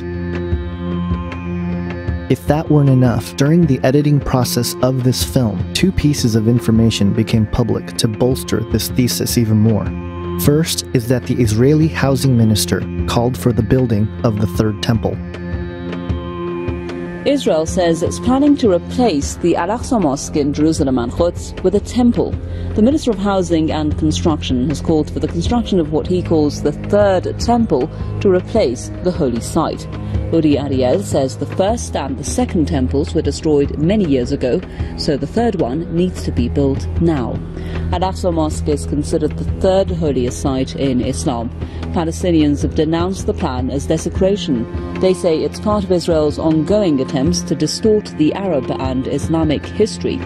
Palestinians argue that Jerusalem is the capital of a future Palestinian independent state and that its heritage should remain intact. Secondly, Infowars.com reported on January 27, 2014, that during the Cybertech 2014 conference held in Israel, Prime Minister Benjamin Netanyahu proposed establishing a, quote, kind of UN of the internet led by Israel.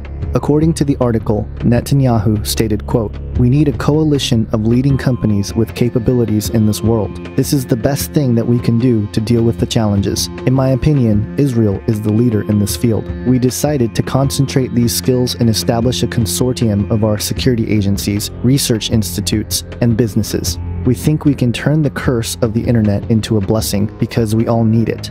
We set up a special organization, a cyber headquarters, to see how it is possible to combine these capabilities with others. This is something we all want to see, a cyber world that is open, free, and prosperous, in which everyone participates. When you think about cyber, you'll think about Israel."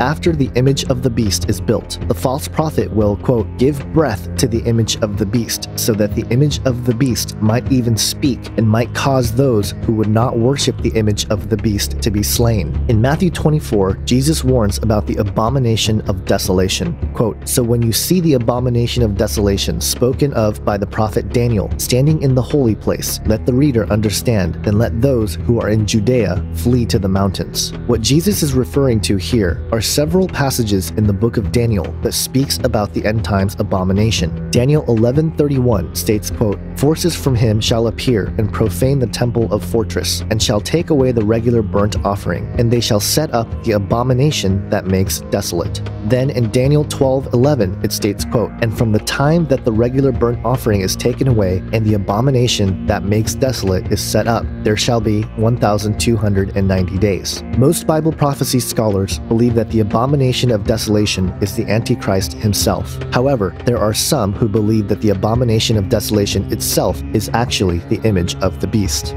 Warren Wendell Wiersbe, a Bible scholar and pastor, stated in 1992 in his expository outline on the New Testament, quote, "The false prophet is the one who orders the image of the beast made. This is the abomination of desolation found in Matthew 24:15, Daniel 11:45, and 2 Thessalonians 2:4. The beast will have his image set up in the restored Jewish temple in Jerusalem at this time. This image will come to life. It will speak and greatly amaze the world. Both the beast and his image will speak great things and utter blasphemies against heaven." Then, in his Bible exposition commentary on Revelation 13:11, he states, quote, "What is the abomination of desolation? It is the image of the beast set up in the temple in Jerusalem. An idol is bad enough, but setting it up in the temple is the height of all blasphemy. Since Satan could not command worship in heaven, he will go to the next best place, the Jewish temple in the holy city. The false prophet, energized by Satan, will perform his lying wonders and even duplicate some of the signs performed by the two witnesses. Upon this time, the two witnesses have been ministering at the temple in Jerusalem, but the beast will slay them and take over the temple. When God raises the two witnesses from the dead and takes them to heaven, the false prophet will answer that challenge by giving life to the image of the beast. Not only will the image move, but it will speak. Despite the progress being made towards the fulfillment of technological singularity, it seems the final piece of the puzzle of creating machine sentience will come from the false prophet giving breath to the image so that it may speak. However, the image will not possess a soul of any kind. It will be the ultimate abomination to God, with the power to persuade mankind to abandon the image of God that is within us. Consider what author Kevin Kelly said in his book, What Technology Wants. Quote, "The technium is primed to hijack matter and rearrange its atoms to infiltrate it with sentience. If there is a God, the arc of the technium is aimed right at him. It is my opinion that Jesus warns the people of Jerusalem to flee immediately after the abomination of desolation is set up, because this will initiate the start of Satan's human enslavement program via the sentient machine labeled the image of the beast in the Bible. And upon the deployment of the mark of the beast, humanity will effectively become a race of Satan's golem. While the alchemical tradition for the golem was to create a helper for mankind, Satan will turn that around and create us into his helpers, so that we may bear the image of the beast. One way to picture what this might look like is to consider the development of the internet as being part of what is speculated to become a conscious global brain. According to Dick Pelletier, a columnist who writes about future science and technology, stated, quote, "Computer scientists compare the internet to Earth growing a global brain. As users, we represent the neurons. Our emails, IMs, and blogs act as synaptic actions, and electromagnetic waves through the sky become neural pathways. Like germinating seeds, this wonder tech continues to evolve and, as many predict, will not stop until it achieves human-like consciousness.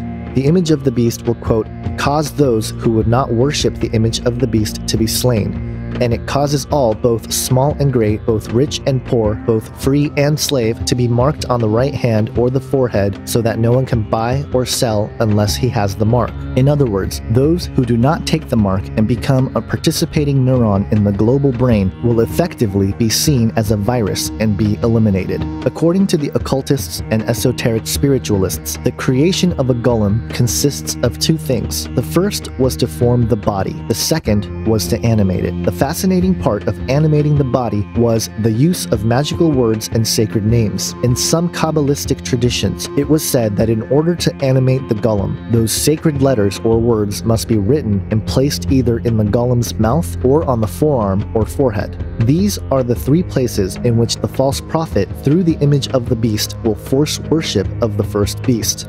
The mouth, where if you do not worship the image of the beast, you will be killed, and the right hand or the forehead, where unless you receive the mark of the beast, you will not be allowed to buy, sell, or trade. The mark of the beast will effectively be promoted as the long-desired philosopher's stone, which will finally give humanity all that it has lost from the fall. Given the technological framework that we've been looking at, the various life extension projects, as well as the development of transhumanism and post-humanism, will be achieved. But according to the Bible, such a promise will not be all that it's cracked up to be. The fifth trumpet in Revelation 9:6 describes, quote, "In those days, people will seek death and not find it. They will long to die, but death will flee from them."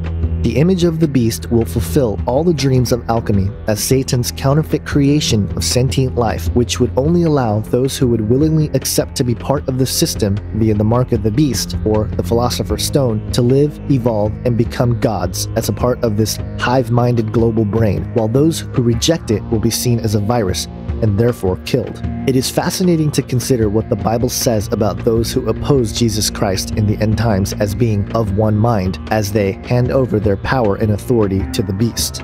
While these speculations seem wild and incredible, with all the talk of mind uploading, transhumanism, hologram-like avatar bodies, and gateways to the human brain, I would simply like to suggest that the Bible is not silent on such matters. In fact, it is my opinion that the Word of God had warned us all along that these developments will be a major sign that His return is near.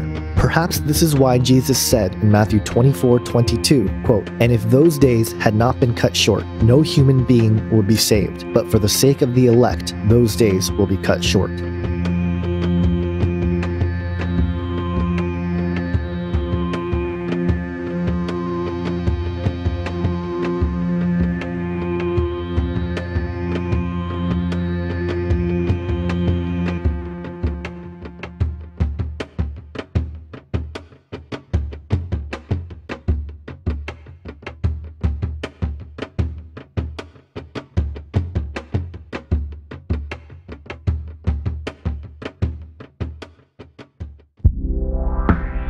If you would like to support this ministry and the making of this film and future films by Face Like the Sun, please consider purchasing a commercial-free digital download of this film. For $9.99, you can download the entire film in HD 720p, so you can burn copies of it and share the film with friends and family. Please visit ageofdeceit.com for more information. That's ageofdeceit.com.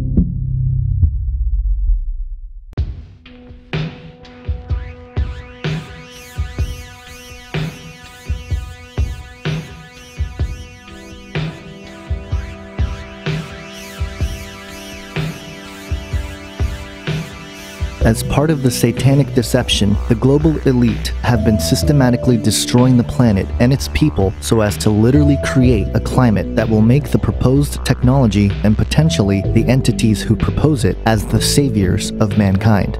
While there are many threads to this agenda, we will look at 3 general areas where this is happening and how the Bible reveals these as signs of the end times.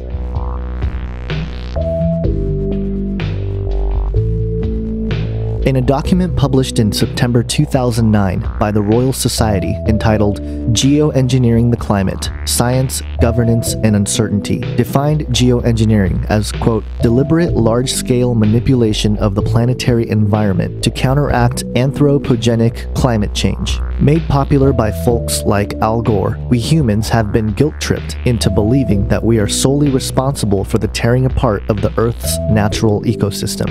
This is only partially true. The Industrial Revolution certainly paved the way for large-scale changes in our environment. As a result, the amount of waste that is produced by humans has grown to astronomical levels. According to EPA estimates, Americans collectively produce about 1.35 billion pounds of garbage a day. That's 251 million tons of garbage each year, equivalent to nearly 5,000 Titanics. Despite the increase in the amount of waste we produce, it's no match for the kind of tinkering that the global elite have done to our climate. Geoengineering is weather modification on a global scale. Many refer to this as chemtrails. This aircraft you see spraying right now is a KC-10, and the nozzles are visible. You see inside the circles. You can see them shutting on and off in a moment as you watch this tape roll. And the dispute as to whether or not these programs are going on is really a moot point. We have more than enough data. We have actual footage, as you're seeing now, to show that these tankers are indeed spraying at altitude. The materials we see showing up in the ground are the exact materials named in numerous geoengineering patents, as many as 150 patents. So at this point, the notion that these programs are not going on is simply denial. Skies like this, many have grown to think are natural, but they're anything but. And we've seen this for so long now, and it's been ramped up at such a steady pace that people have simply become used to skies like this. Anybody who thinks grid patterns like this are natural should recheck their reality. This is anything but natural. We seldom see blue skies anymore. Skies like this have all too often become the norm. Unfortunately, most people don't even look up. I think at times you could start the sky on fire, nobody would notice. To learn more about the reality of geoengineering, visit geoengineeringwatch.org for a complete list of government documents, videos, and other important data that prove that this phenomenon is real. Romans 8 describes the startling status of creation in the fallen state. Quote, "For the creation waits with eager longing for the revealing of the sons of God. For the creation was subjected to futility, not willingly, but because of him who subjected it, in hope that the creation itself will be set free from its bondage to corruption and obtain the freedom of the glory of the children of God. For we know that the whole creation has been groaning together in the pains of childbirth until now." When you begin to study all the various agendas concerning geoengineering, it becomes quite apparent that creation truly is under bondage. What's even more startling is that the proposed solution is more geoengineering. The more we do research, the less easy this will look, the more complicated the environmental effects will look. And that's a good thing, because right now it looks too easy. So I think that if we do more research, we're likely to find out that it's harder and more complicated than we thought, and that the side effects are harder to manage, and that's a healthy outcome that will make it easier to do the management. It's an empirical question, how people will actually react to knowledge about this. Another reaction is to say, if these crazy scientists are so concerned about putting CO2 in the atmosphere, they want to think about these things, then that might actually mean we should be more serious about the risks of CO2 in the atmosphere. And by the way, it's not really a moral hazard, it's more like free riding on our grandkids.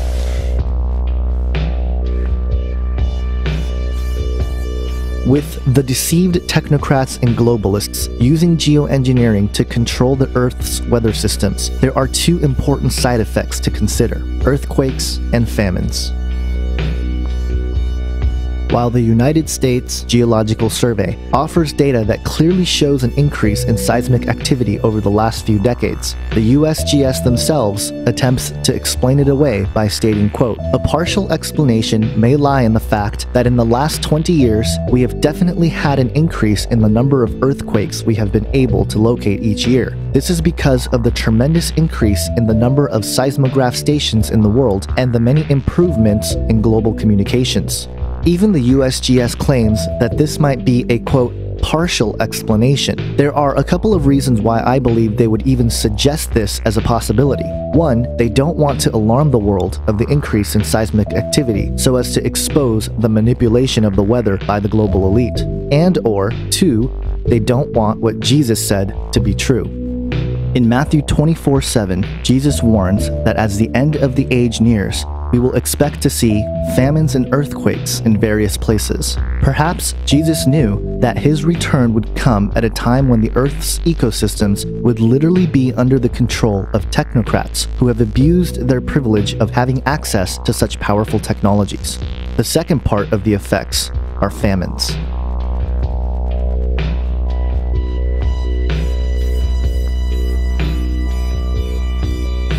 WorldHunger.org reported that, quote, "The United Nations Food and Agriculture Organization estimates that nearly 870 million people of the 7.1 billion people in the world, or 1 in 8, were suffering from chronic undernourishment in 2010 to 2012. WorldHunger.org goes on to report that the hunger has decreased in the established nations, while places like Africa and other developing nations increased several million in number. In fact, nearly 1 in 4 are hungry in Africa, with numbers increasing from 175 million to 239 million just between the years of 2010 and 2012. As part of the satanic agenda, it seems the deceived globalists are working hard to make sure that human population would decrease and that famines would become more common in these developing nations. And while 1 in 8 being hungry is still unacceptable, especially knowing that we produce enough food for everyone in the world to consume 2,720 calories per day, what we can expect to see is an increase in famines around the world.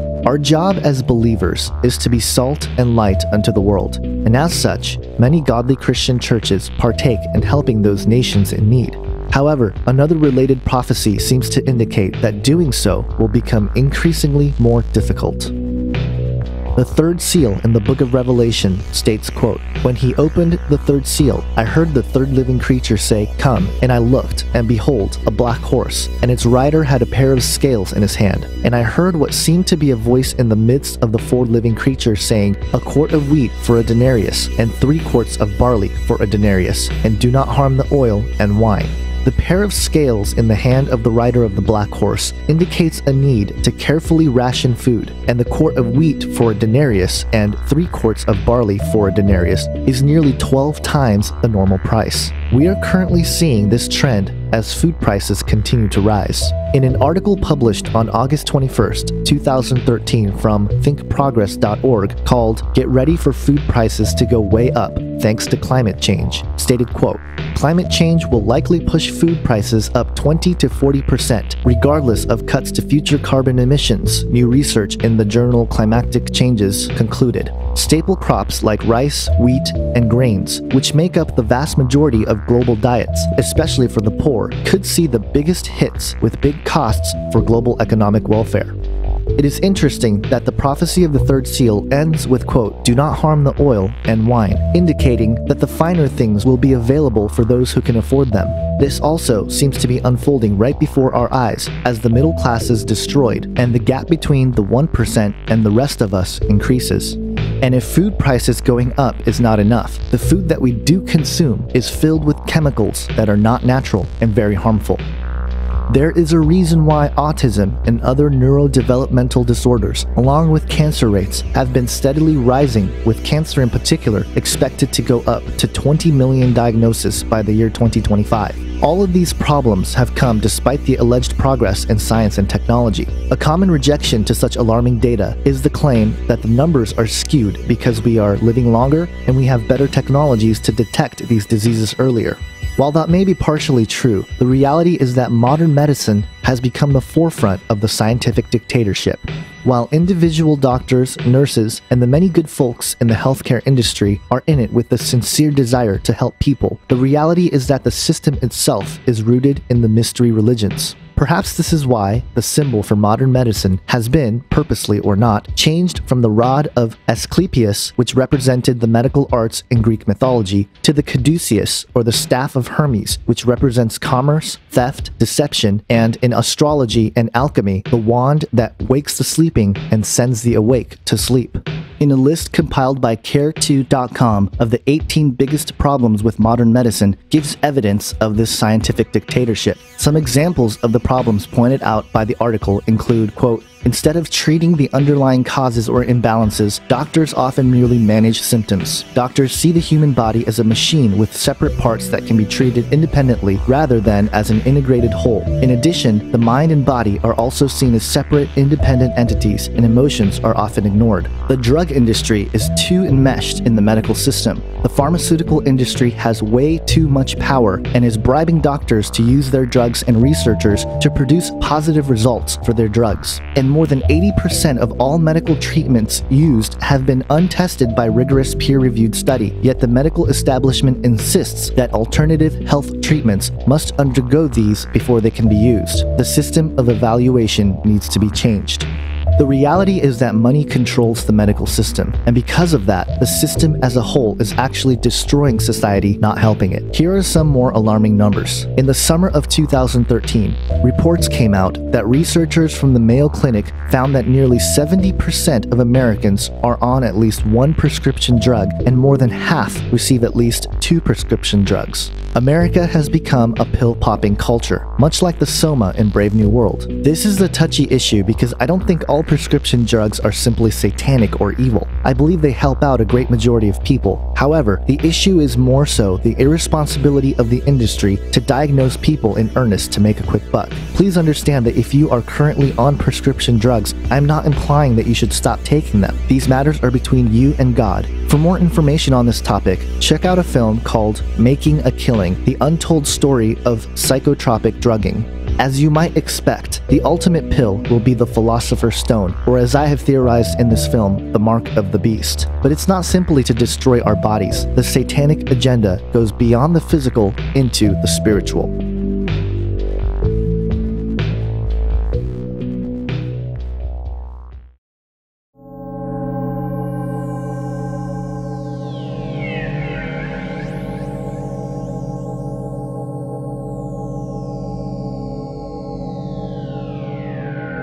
a lot of spiritual warfare then turns out to be machinations of the enemy. You might call them thought bombs, demonic designs, doctrines of demons, if you will, that are ideas that are in play against the truth. And so I think that a significant portion of what we are to be doing in terms of spiritual warfare is being able to perceive the design and then speak to it and expose it and undermine it. Paul describes how we are to be equipped to fight the spiritual battle that we're involved in. That is a battle not against flesh and blood, not against that guy over there who's the skeptic or the critic, but it's against the spiritual power and force that is motivating the doctrines of demons or the demonic designs that he is taken in by. And we are addressing those. And look at what Paul says, and many of you know this passage. You memorized it. Take up the full armor of God, that you may be able to resist in the evil day, and having done everything, to stand firm. So what are you resisting, and what are you standing firm for, if it isn't the truth? You are standing firm for the truth by resisting the lie. And look at the weapon. I should say the armor. Stand firm, therefore, having girded your loins with truth. That's the first piece of armor, the truth. Having put on the breastplate of righteousness, having shod our feet with the preparation of the gospel of peace. That's a substantive enterprise. You prepare to communicate the gospel. In addition to all, taking up the shield of faith, with which you will be able to extinguish all the flaming missiles of the evil one, and take the helmet of salvation and the sword of the Spirit, which is the Word of God. Now, I take the helmet of salvation, since it's guarding your head, to be the confidence and knowledge that you have in your salvation, so doubt cannot be sown, and the Word of God, which is the sword of the Spirit. So do you see how many elements there? Most of them in our spiritual armor are geared towards the knowledge enterprise. Not that I'm putting knowledge out there as kind of an idol, but that proper knowledge and proper use of truth is a vital part of defending against the enemy in spiritual warfare, casting down speculations. Tom Horn stated in his book, Forbidden Gates, The Dawn of Techno-Dimensional Spiritual Warfare, quote, as transhumanist philosophy and grid technology becomes integrated with society, and national and private laboratories with their corporate allies provide increasingly sophisticated arguments for its widest adoption, those of us who treasure the meaning of life and human nature as defined by Judeo-Christian values will progressively find ourselves engaged in deepening spiritual conflicts over maintaining our humanity in the midst of what the authors believe is fundamentally a supernatural conflict. While spiritual warfare has been for centuries fought on the battlefield of the mind, a radically different landscape may be on the horizon, where demonic entities, formerly of non-physical presence, will have the opportunity to manifest in virtual worlds and inhabit the cloud of which humanity will be permanently tapped into. The other possibility is that with the advent of transhumanism, demons would be able to inhabit bio-cybernetic hosts, such as the chimeras currently being developed in the laboratories, to literally, physically manifest. Some people ask, does the Bible talk about transhumanism in the last days? Are there going to be hybrids in the last days? Is there any evidence for it in the Bible? Yeah, actually there is. Go to Isaiah chapter 13, verses 21 and 22, and it talks about wild beasts there in Babylon shall be there, and owls and doleful creatures and stuff like that. But it also says satyrs shall dance there in Babylon, ancient Babylon, in a last days context. And if you look in the Septuagint version of Isaiah 13, 21 and 22, it gets even more graphic, and says that monsters will be there and devils will be there and satyrs.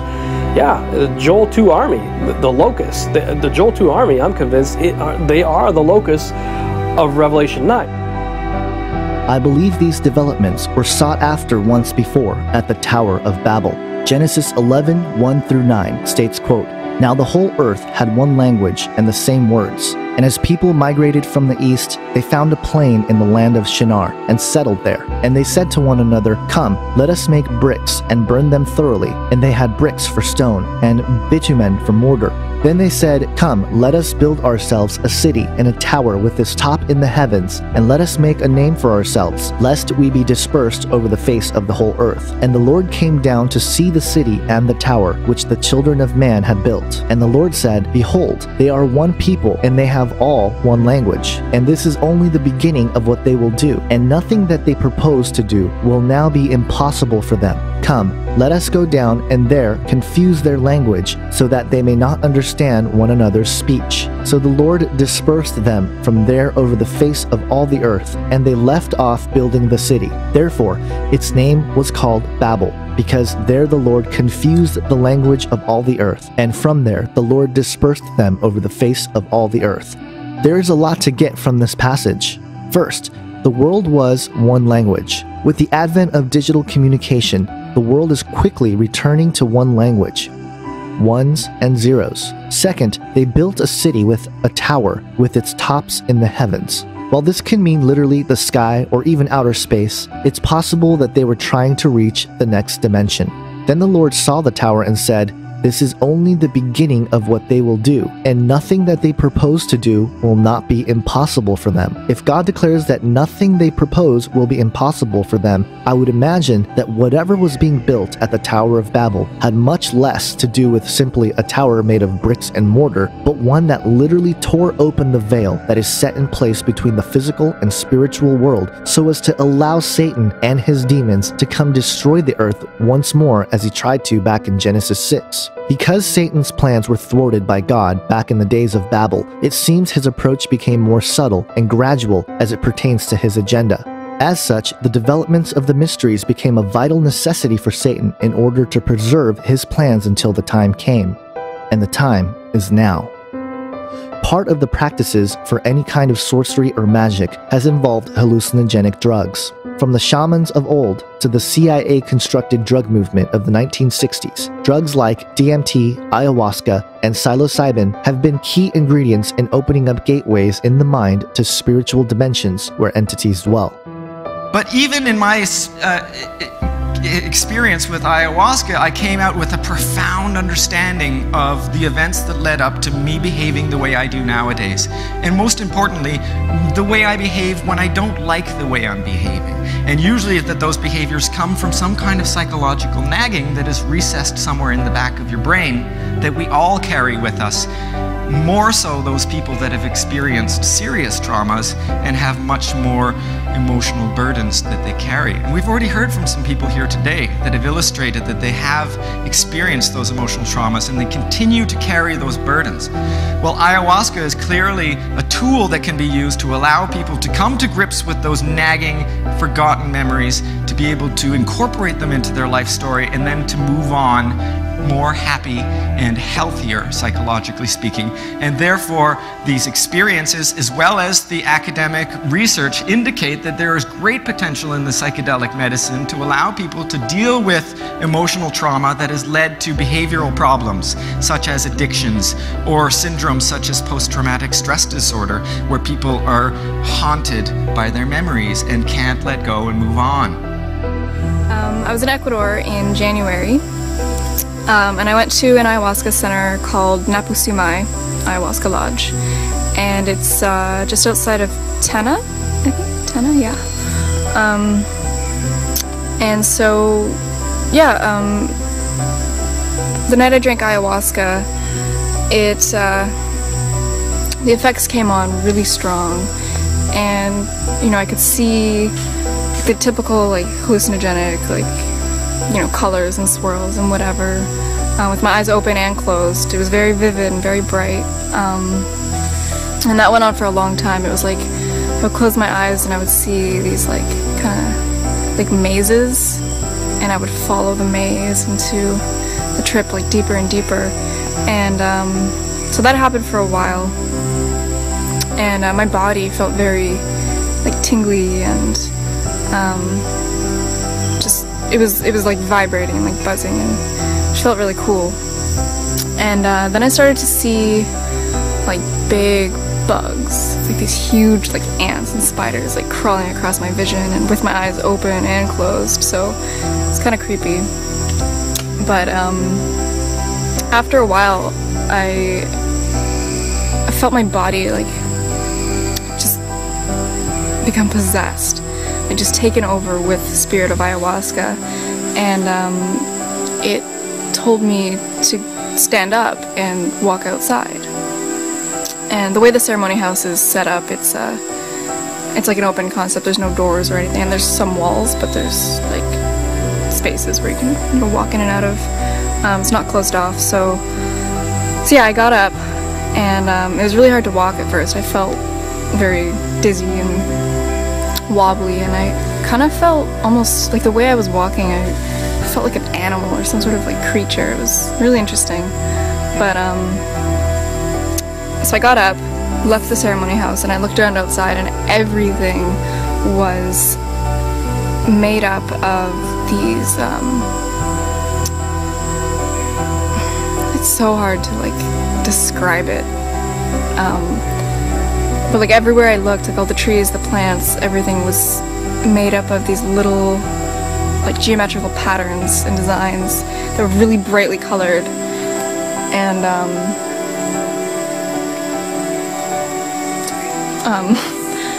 very vibrant and brightly colored, and so that was amazing in itself. It was very beautiful, and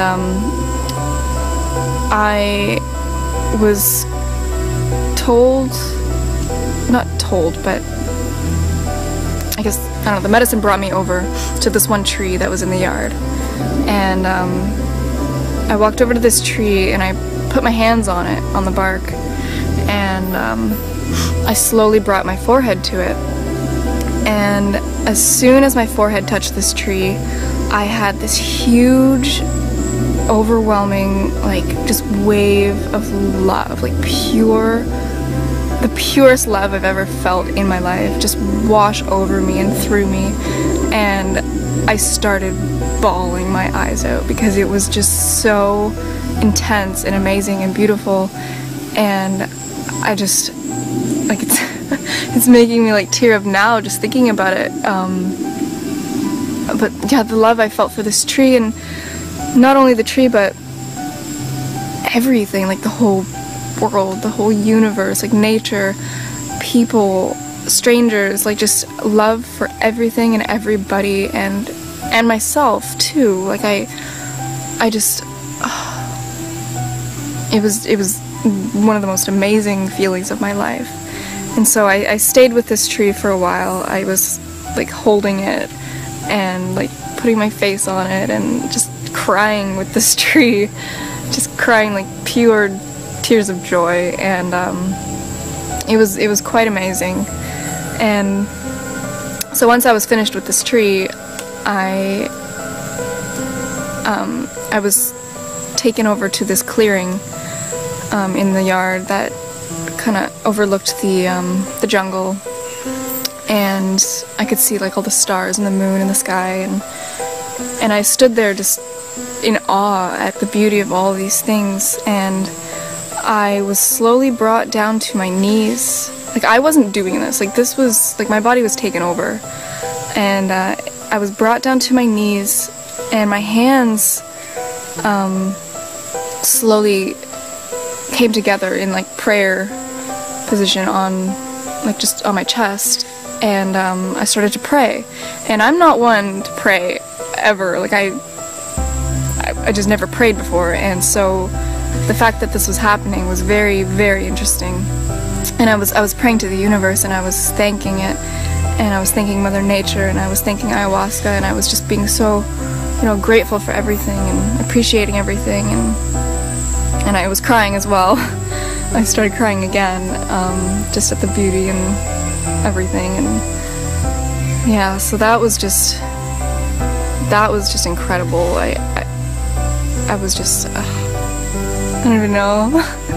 Like, these words are not doing any of this justice, but just know that it was one of the most amazing things of my life. You know, I would see just like random little things. So I saw lots of eyes, just like blankets of eyes, like everywhere, with my eyes open and closed. That whole experience, like, mostly with the tree, being with the tree and then praying, is just, it connected me so much with nature, with myself. Like it's just, I don't know, that whole thing just, it changed my life. Like, I don't know how else to explain that, like how else to say that. It changed my life, and you know, I'm so grateful that I went and did that. Here are my thoughts on Taylor Marie's ayahuasca experience. The love that she experienced is genuine love that emanates from God. And while this might startle some, let me explain what I think is going on. Because Satan and his fallen ones do not have any truth in them, they must use truth as a means to deceive. Thus, it is my opinion that Taylor was first possessed and led by what she called the spirit of ayahuasca to come to the tree to experience this connection and love that does truly reside in the fabric of creation. But then notice that through this experience, she was led to a position of prayer and praying and thanking the universe. Herein lies this subtle deception. Instead of pointing to God, I believe Satan and his fallen ones use these experiences as a means to divert the subject's worship to anything other than God, or to redefine God in a pantheistic or monistic sense. This doesn't mean I condone the use of psychotropic or psychedelic drugs, because I do believe that the use of them violates the boundaries of which God has placed between this world and the next in order to protect us from this sort of deception. Nevertheless, the use of these drugs is becoming more and more popular and accepted amongst not only academia, but in our society as a whole. This plays into biblical prophecy as well. Revelation 18 describes the fall of Babylon in the end times. In verse 23, it states, quote, "For your merchants were the great ones of the earth, and all nations were deceived by your sorcery." The Greek word for sorcery is pharmakia. It is defined by Strong's 5331 as magic, sorcery, enchantment. But while we are reduced to shamans and chemicals to achieve these sorts of mind-altering experiences, such a thing will become the norm, with brain interfacing blurring the lines between the physical world, the virtual world, even the dream world, and the spiritual world. Looking at the process of rebuilding the modern-day Tower of Babel and combining it with the developments of controlled mind-altering substances and technologies that will merge with our brains, it is of my opinion that the stage is being set for the opening of the abyss.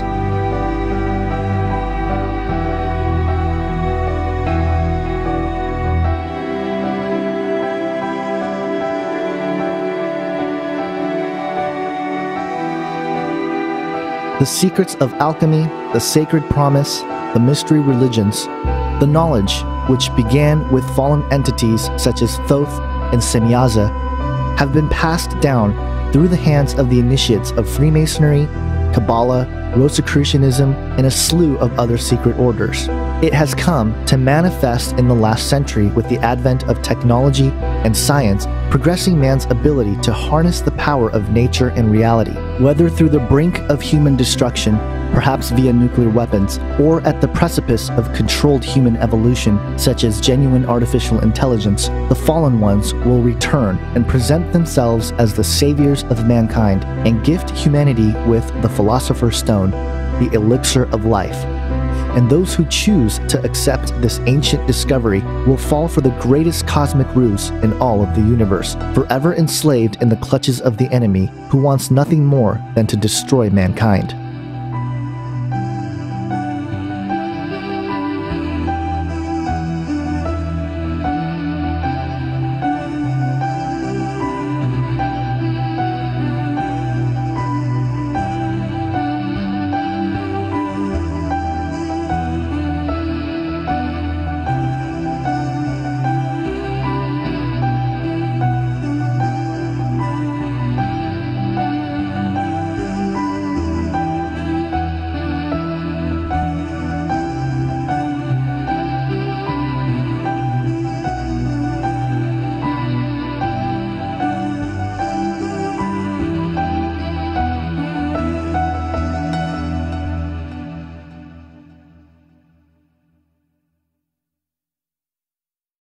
There's only one way to heaven, and it's through the precious shed blood of the Lamb of Yeshua, of Jesus Christ.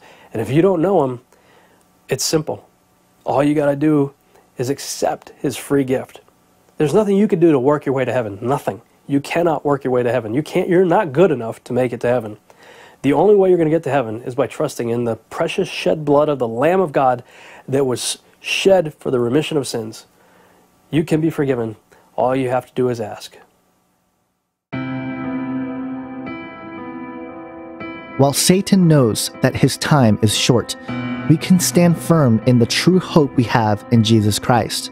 But we must be diligent and sober-minded, as God warned us of the deception to come. Paul tells us in Ephesians 5, "Let no one deceive you with empty words, for because of these things the wrath of God comes upon the sons of disobedience. Therefore, do not become partners with them, for at one time you were darkness, but now you are light in the Lord. Walk as children of light, for the fruit of light is found in all that is good and right and true. And try to discern what is pleasing to the Lord. Take no part in the unfruitful works of darkness, but instead expose them. For it is shameful even to speak of the things that they do in secret. But when anything is exposed by the light, it becomes visible. Therefore it says, 'Awake, O sleeper, and arise from the dead, and Christ will shine on you.'" Paul tells us again in 1 Corinthians 3:18, quote, "Let no one deceive himself. If anyone among you thinks that he is wise in his age, let him become a fool, that he may become wise." In Matthew 24, Jesus warns us, "If anyone says to you, 'Look, here is the Christ,' or 'There he is,' do not believe it, for false Christs and false prophets will arise and perform great signs and wonders so as to lead astray, if possible, even the elect." The love that we ought to shine into the world is not our love, but God's love working through us. In Luke 6, it states, quote, "Love your enemies and do good and lend, expecting nothing in return, and your reward will be great, and you will be sons of the Most High, for he is kind to the ungrateful and the evil." And in John 15:13, it states, quote, "Greater love has no one than this, that someone lay down his life for his friends." Matthew 22 states, quote, "Love the Lord your God with all your heart and with all your soul and with all your mind. This is the first and greatest commandment, and the second is like it, love your neighbor as yourself."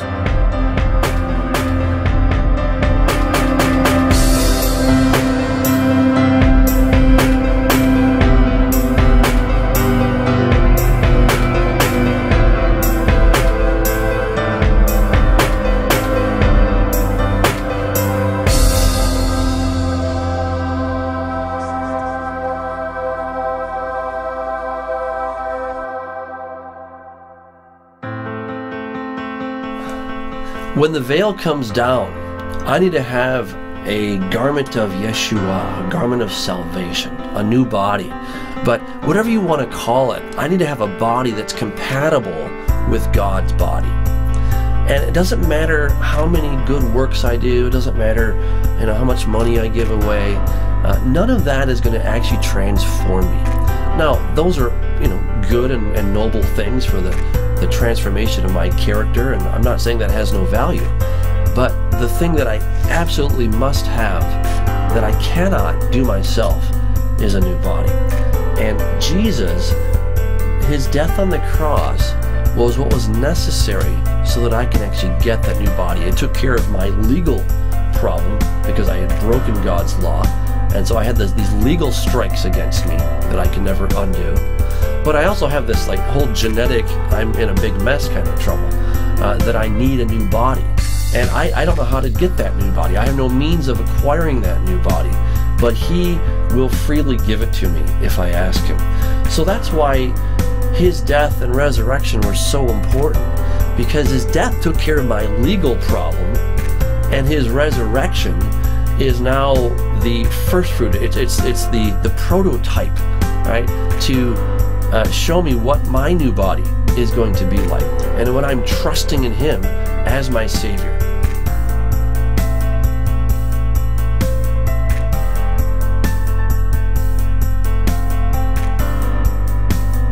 Doesn't matter who you are, believer, non-believer, someone who's put their trust in Jesus is going to be exposed to the fire of God. It says that in Paul's letter to the Corinthians, 1 Corinthians chapter 3, that we will all be tested by the fire in that day. So you better make sure to have on your new body, because that will be the only assurance you have that you'll survive when that fire hits you. If you don't, it will be hell.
To keep up to date on the latest thoughts and commentary on current events, trends in technology, and Bible prophecy, visit the Face Like the Sun blog at facelikethesun.com.